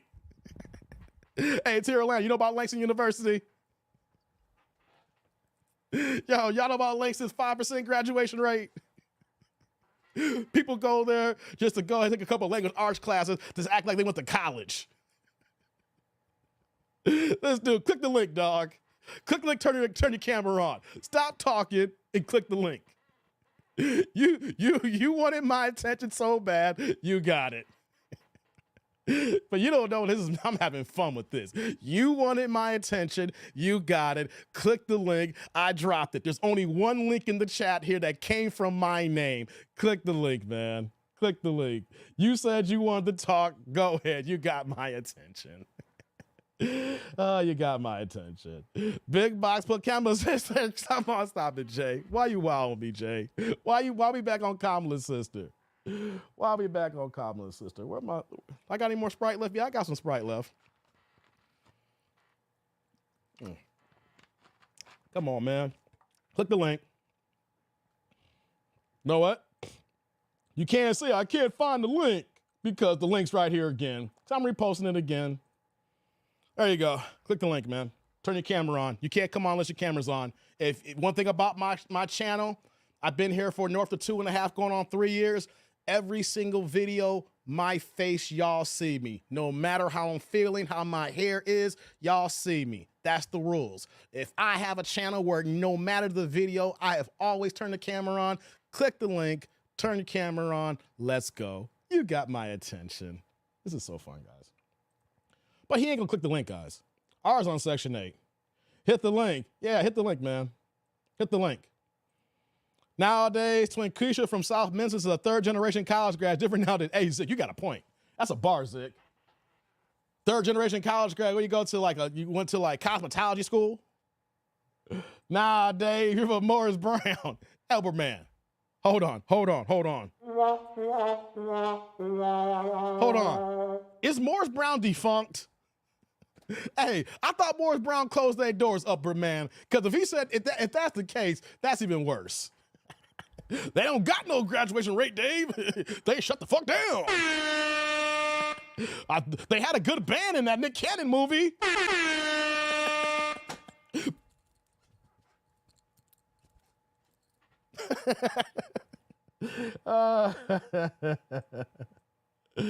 He got mail order degree from Hillman. Nah, stop talking, motherfucker. Click the link.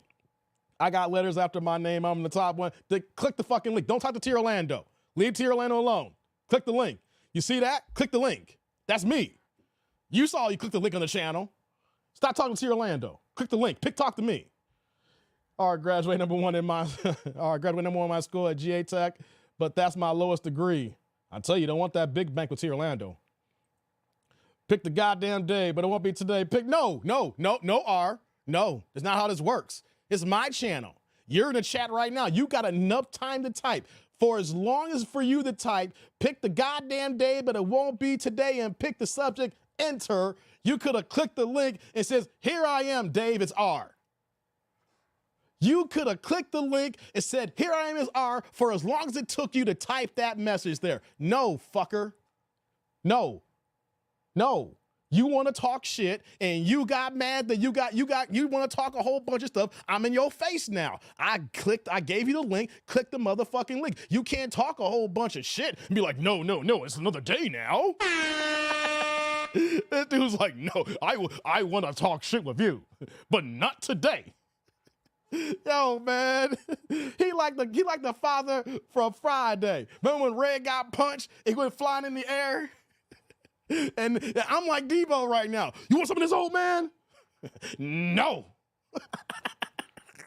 Oh, God, I'm having too much fun. They've been trying to regain their accreditation for the past few years. Yeah, they fucked up, Upper Man. Block him. I'm going to. Click the link, Mr. 3.8. Come on, don't do that. Don't do that. Hey, guys. When you become a YouTuber, you got to understand these things come with the territory.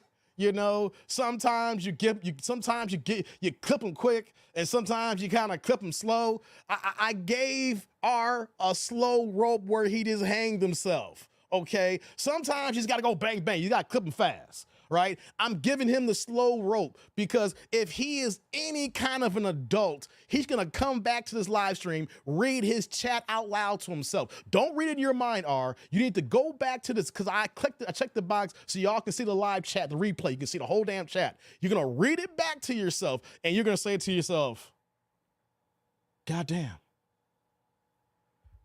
Oh, shit. I said this. I sound like a goddamn dumbass. Oh, no. I really said that. I look like a bitch. I really said, let me read this out loud. Oh, no. I should have thought twice before hitting enter. I fucked up. I sound like a little shit. I sound like a little bitch. Oh, no. Oh, no. Why not in fucked up? Why not in fucked up? Why not in fucked up? What makes you think you can dictate shit? I ain't mad, Tink Tink. You ain't got the skill set. Dog, please, man. I ain't got the skill set. You don't know who the hell you fucking with. Just because you see this face with the long hair locks, you don't know my resume. So, you know what? You don't know my resume. Click the fucking link. What makes you think you can think it's my channel? It's my house. I live here. I allow you, motherfucking Tether, to be here to entertain all of us tonight. But you gotta click the fucking link. If you're not gonna click the link, I'm gonna block you and bid you a good day. You're not gonna talk a whole bunch of shit. You're gonna throw a rock and hide your hand and talk about another day. I took a walk and y'all still here. I'm having fun, Clifton. I'm having fun, man. I'm having fun. Dave sound like the poet from High Alert. You caught that, too, Orlando? You caught that? Higher learning. Higher learning.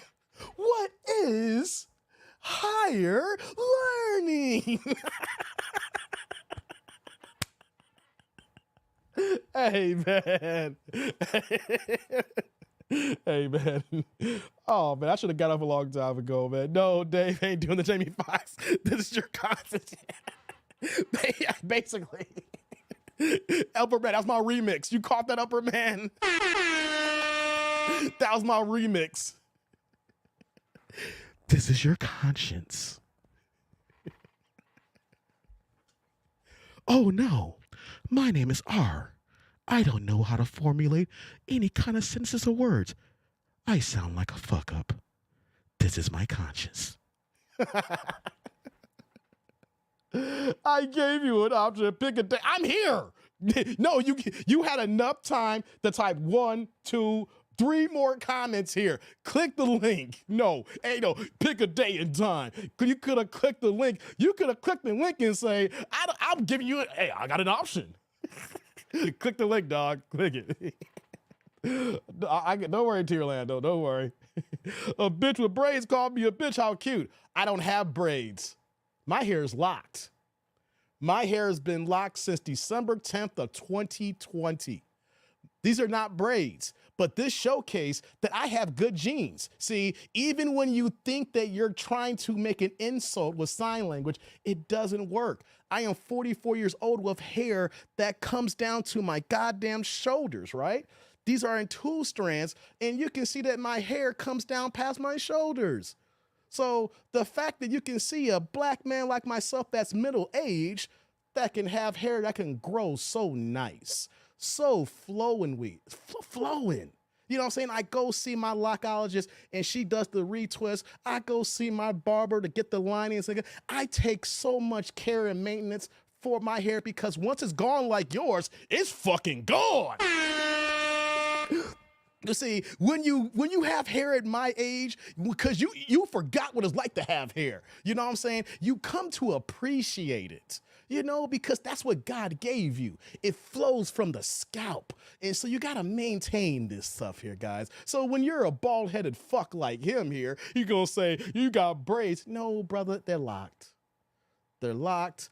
It's nice and flowing. Thank God for my mom's side of the family, my mama's daddy, they say, I think it is. Man, the hair is just flowing, baby. The hair is just flowing. You can't talk about that because that's a natural thing. Because when you bald, you're bald as fucking, it's over. All you can do is just go ahead and put some Windex on there so it can shine so nicely.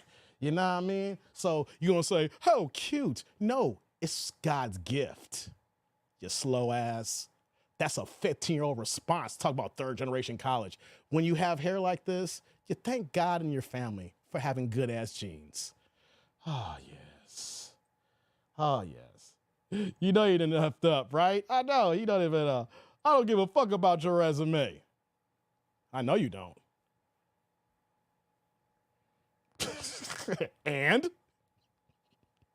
Through our resume and then realize his ain't shit. I know. He's the one talking about resumes. Then I was like, I don't give a fuck about your resume. Oh my God, man. Really? Really, man? Nigga, you started talking shit. I'm just better at bitch, boy. You ain't said nothing. Click the link, dog. You don't click the link, I'm gonna kick you out. All right? Check it out. Real talk, man. It's been fun. Real fun. But you still ain't addressed what I said earlier when we were talking. And only thing you're done is just been talking shit now. You're just a shit talker tether. You're not adding anything but kicks and giggles, you know? But after a while, it gets kind of old. Your stick gets old right now. So do me a favor, click the link. And if you're not going to click the link, you know, we're going to have to block you and then have a good night. Okay? You need to click the link. It started off with me talking. We had the politics. We had the debate. I mentioned some critical points about Kamala. You refused to address them, but you had enough time in the last 40 minutes to make all kind of rebuttals calling me bitch boy.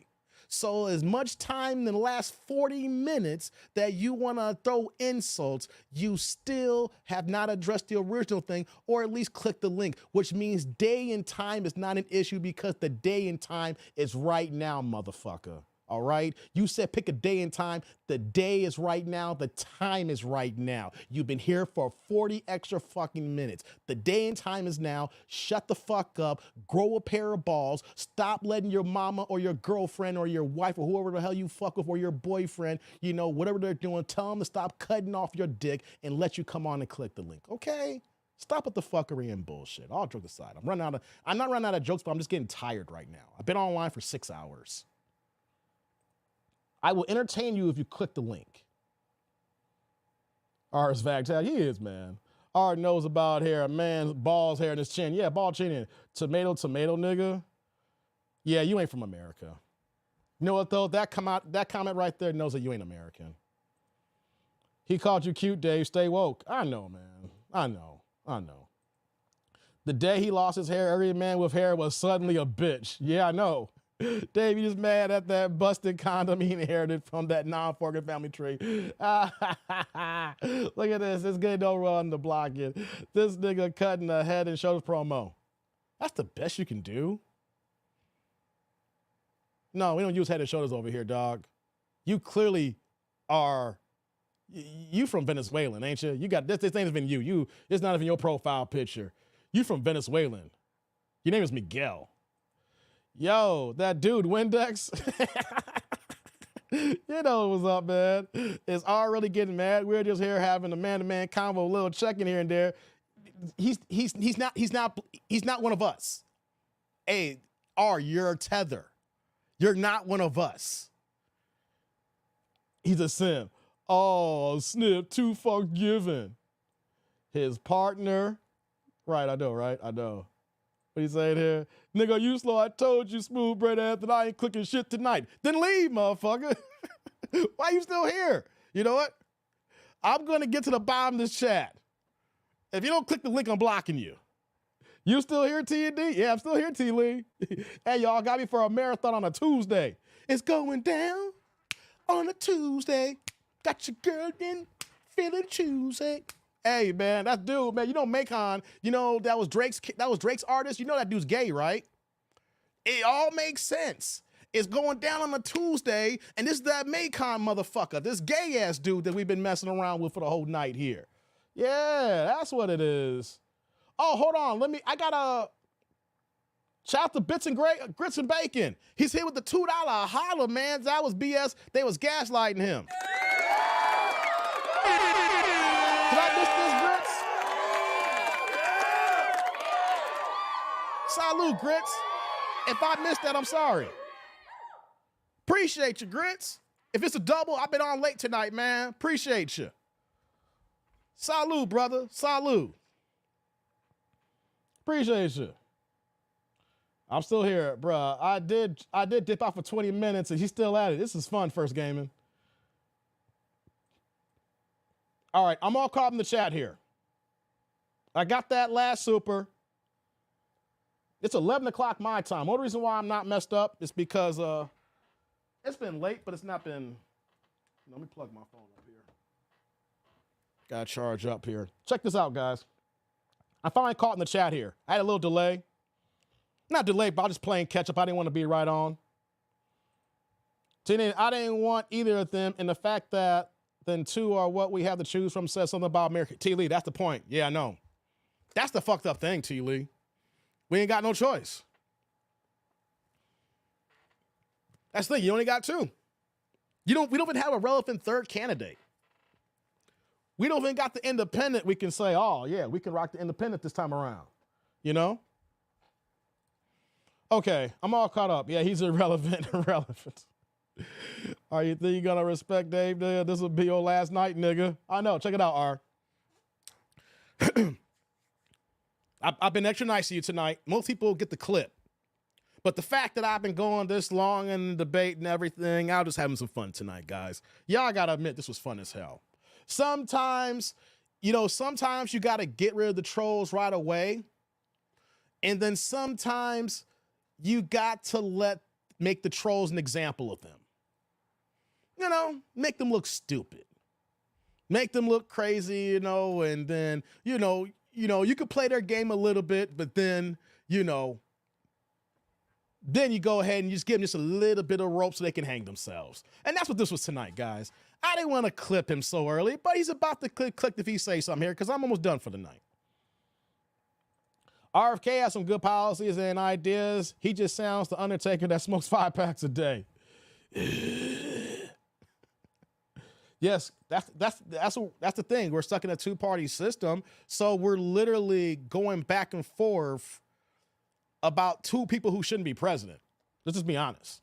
Because when Kamala ran, she was the first one to drop out 4 years ago. She's not, no matter what we say, I don't care if she's vice president. We did not want her to be president 4 years ago. And the way that she's answering questions and the way that she's been working as VP, the responsibility that was given to her and the lack of accountability showcase that she's not ready for this position here. Maybe she needs to go back to being a senator or whatever the case may be. But once you go to VP, you're going to go to speaking work and do what the hell you want. But she is showcased that the people did not want her originally. And in the way that she's moving as a VP, her own administration, that she worked for her boss, like Trump said, your boss don't like you, right? That's the reason why he made her border czar, because he knew that she wasn't going to do shit. So we got a two-party system where that both people shouldn't be president, and we're going back and forth because Trump shouldn't be president, Kamala shouldn't be president. It's a fucked up thing, but you know what though? Everybody have different talking points.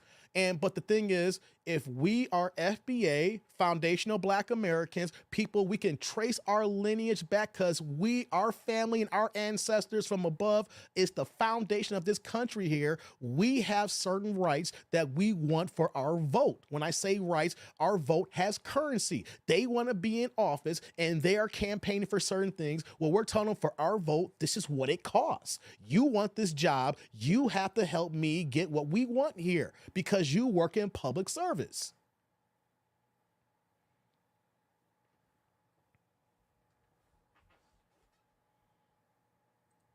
National Cannabis Party does get an electoral voice and can run a viable candidate. Yeah, T. Lee, yep. Tulsi Gabbard destroyed her in that debate. Yeah, she did. Hey, it was curtain for her. I remember that first man game, and yeah. Trump ignored C-19 and made it where it would never go away. Dave was roasting like Tariq lighting up tethers. He inspired me. No, I have been a little bit lenient because of Tariq, guys. Because Tariq is a very, very smart, astute, well-accomplished brother. I mean, man, that man knows what he knows. If you step up and talk to that man, and if you're not ready, if you're coming on some it's over. You just walked into the fire pit. And with someone like him, he just does his thing very slow and methodically. And I said to myself, you know what? We need to start doing that. We don't got to be mad and hostile. You know what I'm saying? They're out here they want us to vote for Kamala. Let's look at the thing that's going on right now. They want us to vote for Kamala, but then they insult us for a reason why we're not, instead of trying to get a way to get us on their side.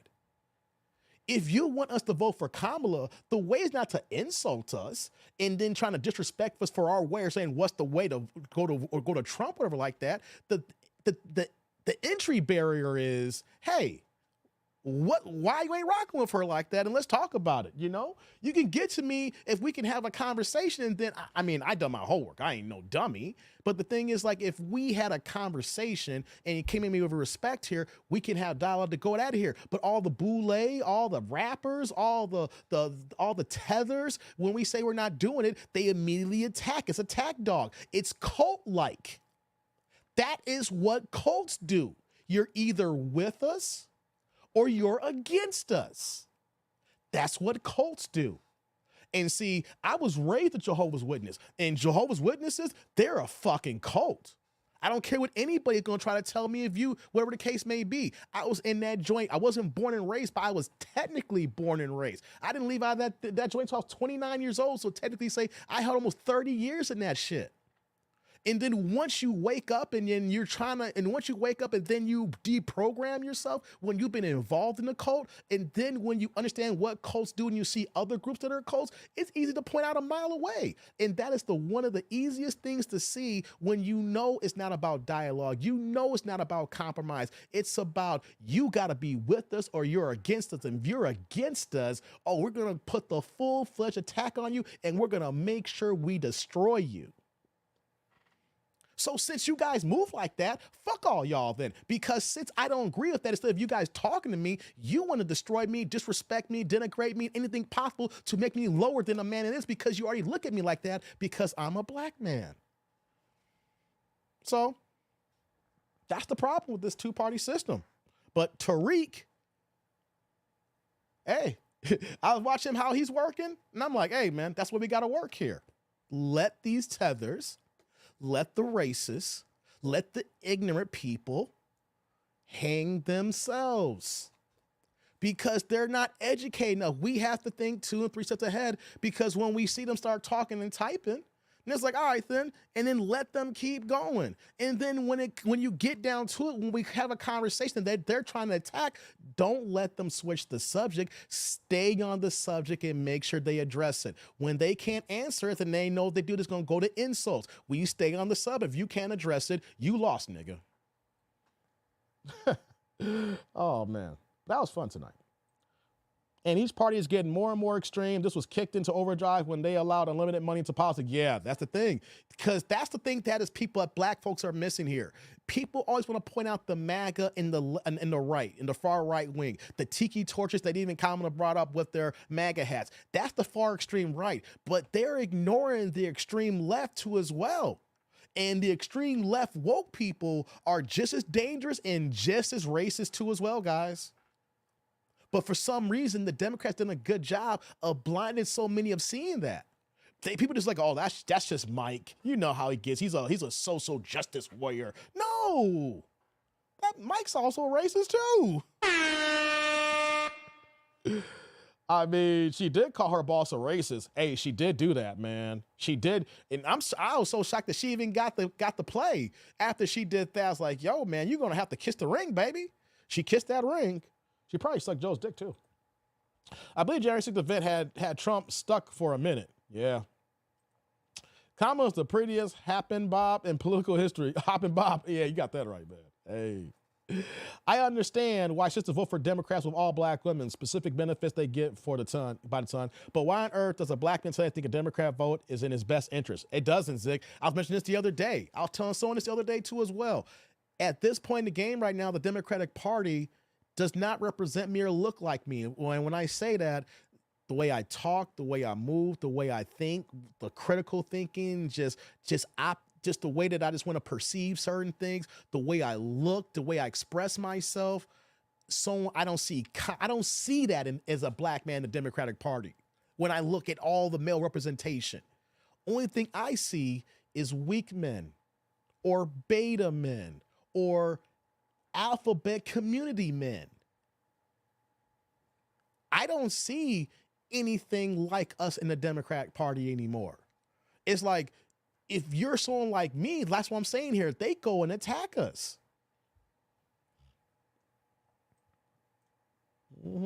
He said, I once had a woman tell me she won't give me head because she was a hoe with this, but been against that shit ever since.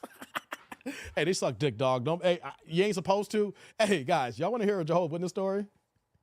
Hey, yo, before I go, I gotta get out of here. I'm tired as hell now, right? Hold on, wait. This is not, that is not what woke means. Woke was our word for saying aware of white. Yeah, I know. Clifton, that's the thing too. Woke is change. That's the thing too. I want to say woke change. Woke was meant for us, and then they got co-opted to that. So yeah. Did Robert Turner give up the ghost? I don't know. She did the oral job, Joe. She probably forgot about it. You fell for that one, TD&D. Hey, check us out. Real. This is a real Jehovah's Witness story before I get out of here. Okay? This is no lie, guys. So the people who I grew up with, there was like always sets of kids growing up. And so for me, it was like 7 of us that graduated high school at the same time. So before we all graduated, it was like at least like 10 or 12 of us who were all in the same grade come up at the same time, right? So fast forward to the high school days, we're like, I think I just graduated high school. I was 18 years old, right? So here we are, we're in the dating phase, you know, and they're really strict on dating, guys. They're really, really strict on dating. You know what I'm saying? If you're dating, it's intent for marriage. There's no premarital sex, you know, and then if you do anything before the sex job, you know, you can get disfellowship, which in the same, like in the Catholic Church, you get excommunicated, you know, you can get your privileges taken away, all this stuff like that, that people won't talk to you. You're like an outcast, and then you got to keep coming to the meetings to come back to get reinstated again. Long story short, right? So a whole bunch of us, you know, we trying to test the waters and not get caught. You know what I'm saying? You know, we know what was up. I mean, I was getting it in. I ain't gonna front. You know what I'm saying? I was getting that ass, and I didn't tell. I got this fellowship for some other shit, but for about a decade, I was getting ass and I was lying about that shit. Okay. All right. I was getting ass and lying about that shit. All right. Matter of fact, I can't even front right now. Right. The weekend that I gave my first public talk, where I was on a Sunday with the congregation, over 300 people, I'm giving a 45-minute talk. Reason why I could do these live streams for hours and hours and hours. I've been giving talks and presentations and speeches forever, right? So this is my first ever public talk, 45 minutes on a Sunday in front of 300 people. And the night before, I was getting asked by my ex-girlfriend, and then I went ahead and finished writing the rest of my talk. She was over my house and she was giving me head at 4:30, and I was writing my talk at 7:30. Hey man. Hey, so I'm sorry. I just went off on a tangent. I had to tell somebody that. But back to the original story. D&D was so good. So check us out. So back to the original story. So we're all like, yo, man, we want to get some sex. We trying to get some head. You know, we just being extra, being 18, 19, trying to get the girls and everything, you know. And so they heard us talking about oral sex. Like someone's dad heard us talking about it. And, you know, I don't know who heard what about it, right? So we have on Tuesday, the congregation I went to on Tuesday nights, they'll have a section in the meeting called local needs. So we'll have a person who will be like an elder, a minister, or someone who's higher up in the congregation, that they would give talks on specific needs in that particular area of congregation, so to make sure that we stay closer to God and away from Satan, the devil, and make sure we're doing what's right. So they had the audacity, because they heard us talk about because we was like, yo, there's nothing in the Bible about getting head. It's about fornication. We was trying to find loopholes. Like, they technically can't disfellowship us if we getting head, because we're not committing fornication. We're not busting the girl's hymen. We ain't banging that ass. She's putting her mouth in my dick. So technically, God, you can't throw me out the church. Yo, we were literally having these conversations like, yo, we can just keep getting head till we get married. You know what I'm saying? We can just check the girl's head game out, you know, and who got the best head game, and then we'll lock that down. This is what we gonna do. And one of the dads heard it, told the elders. The elders didn't know, like, they just know it was a group us talking about, but they couldn't pinpoint us, because if they could pinpoint who was the shit star of that conversation of the who can get head and not get in trouble, they would get in fucking trouble, right? But they couldn't pinpoint it. They didn't know who was the head starter, right? So they give this 15-minute local needs on why we can't have oral sex.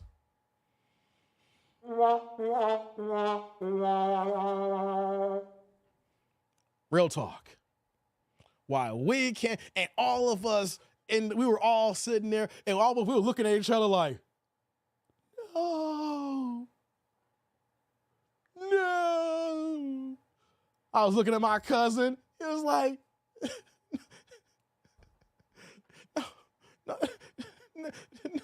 no dome salad. I was looking at my boy, my other boy Mike. It was like, yo, not the glizzy. We were all looking at y'all. I had two friends that were Jeff and Mike. We had a couple of Mikes. We had a single Mike, then there was this twins, Jeff and Mike. We were like, no head. Then it got worse. It got worse because the local needs, of course, they were addressing the young kids. Then they said, we're going to address the adults too as well. Oh, plot thickens. We're like, whoa, what the hell's going on, everybody? Whoa, is someone getting head they shouldn't get head from? Then they said, even if you're married, you shouldn't be getting head. We're like, hold on. My wife can't give me head? What? So we looked at some adults, and some adults were like, ooh. Like some people who are married, you saw some wives be like, because women love to get head. You know what I'm saying? Don't get it twisted. We love getting head. Women want to give head. I've heard some girls in the past tell me, my mouth waters before you put your dick in my mouth. I was like, God damn, take this dick, girl. But girls love the shit too, right? And so it wasn't just affecting the teenagers. We're like, yo, we can't get no head before marriage. Man, this is messed up, man. Then the adults were like, we are married. We can't get no head in marriage? Oh, man. It was hell to pay, guys, after that. I mean, not hell to pay. We was like, yo, what we gonna do? What we gonna do, guys? I think everybody had a conscious decision. It was like, if you do some shit, that's on you, nigga. We all were like, God forgives.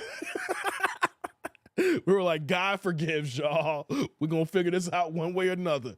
I don't know, man. You're going to tell me God ain't going to let me make it to forever and ever because I wanted some head? God, I was your faithful servant. I just wanted some head.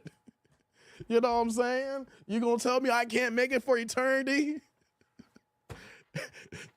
Guys, you can see why a person like me is not a damn Jehovah's Witness no more. When you hear some shit like that even when you're married, all jokes aside, even if you're married, they're policing your bedroom.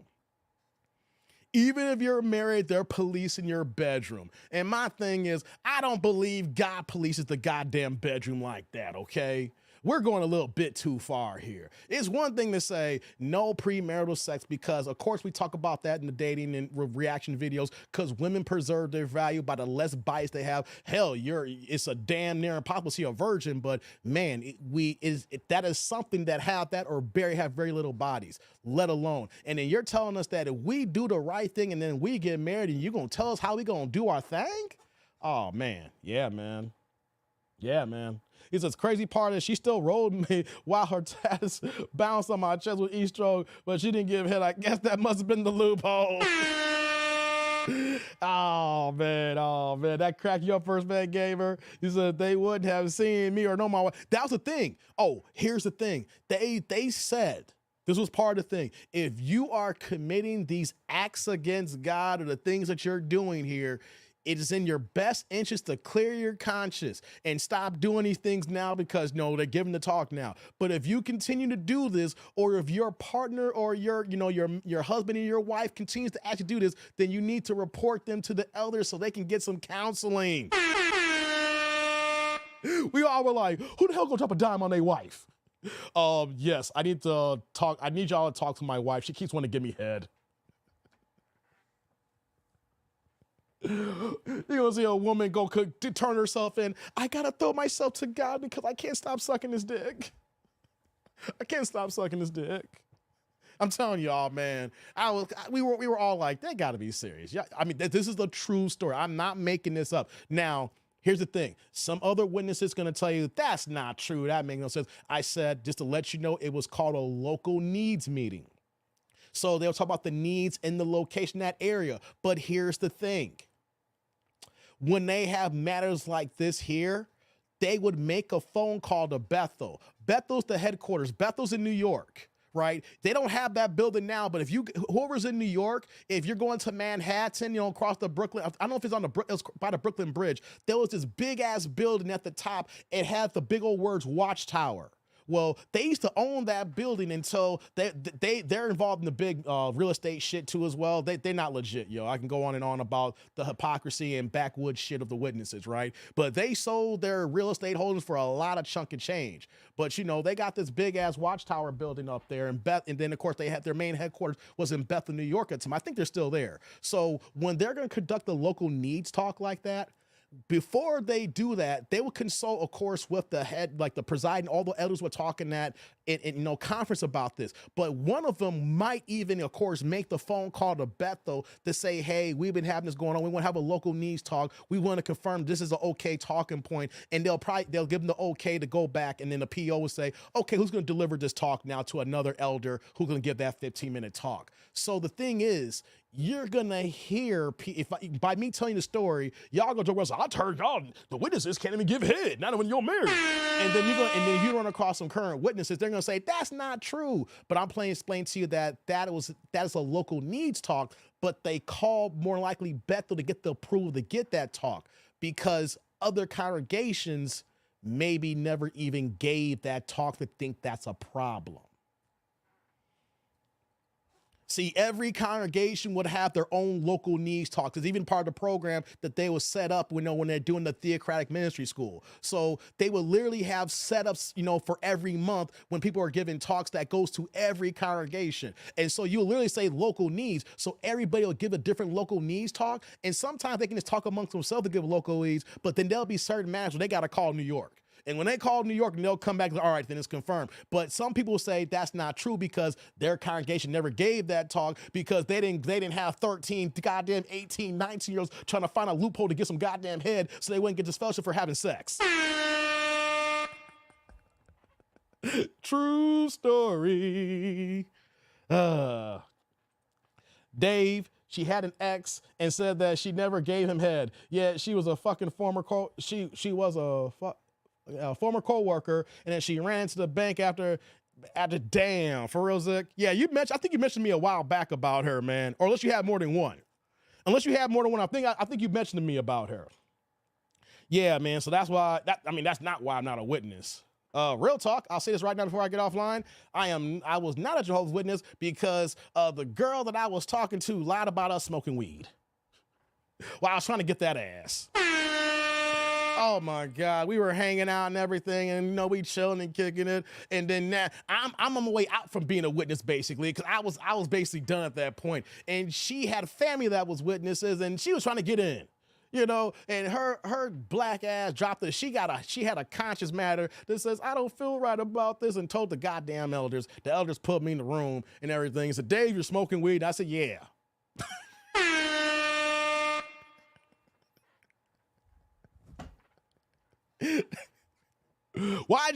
Do you feel bad about doing it? I said no. Why didn't you feel bad? I just went through a breakup with my girl.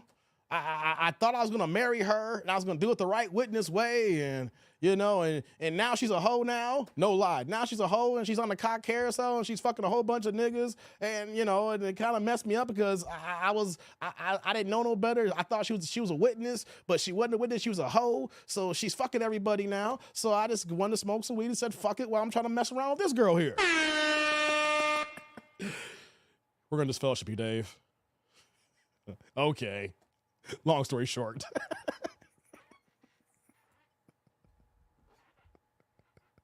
Hey, what do you say? Can't be celebrated, but you can be a celebrity. You can ram the peace leaf, but you better not kiss on it on rule. Yeah. Oh, yeah. Yeah. You can kiss around him. Yeah, man. So that's a true story. That's a true. I got gangs of Jehovah's Witness stories, dog. I got gangs of stories, man. You want to talk about a cult and you want to talk about some crazy dick nanigans? I should just start a channel called Real JW Stories.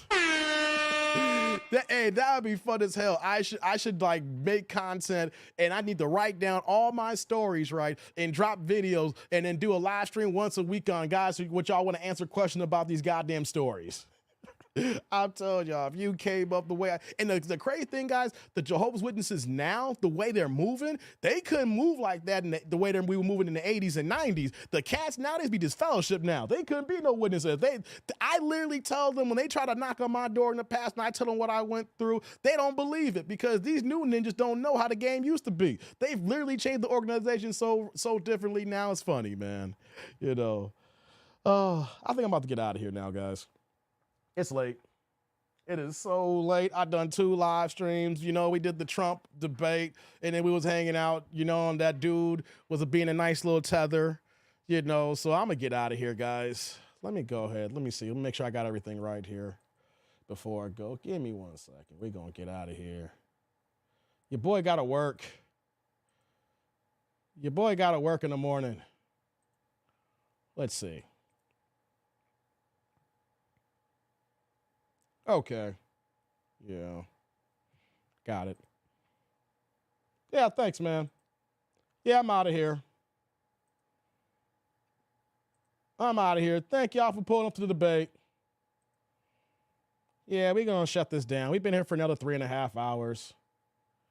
Man, 3.5 hours. That's wild. We did 6 hours today. All right, y'all. I'm going to see if I can try to come back on Wednesday. Oh, yeah, no doubt, Upper Man. Let's see if I got the energy for a Wednesday. If I pull up on Wednesday, hey, you know, my weight is right, all right? If I can pull up on a Wednesday, my weight's right. We'll see. We'll see. I missed the previous one. Yeah, if you missed the last one, replay gang, brother. Yeah, there you go. That's another 3.5 hours for you there, too. We did like 7 hours today, technically. This is 3.5 hours, now 3.5 hours. So we did 7 hours today, baby. We had to break up in 2. That's a new high today. That's a new record for me, guys. I had to break up into 2 lives, but 7 hours, 6 and change was the last record.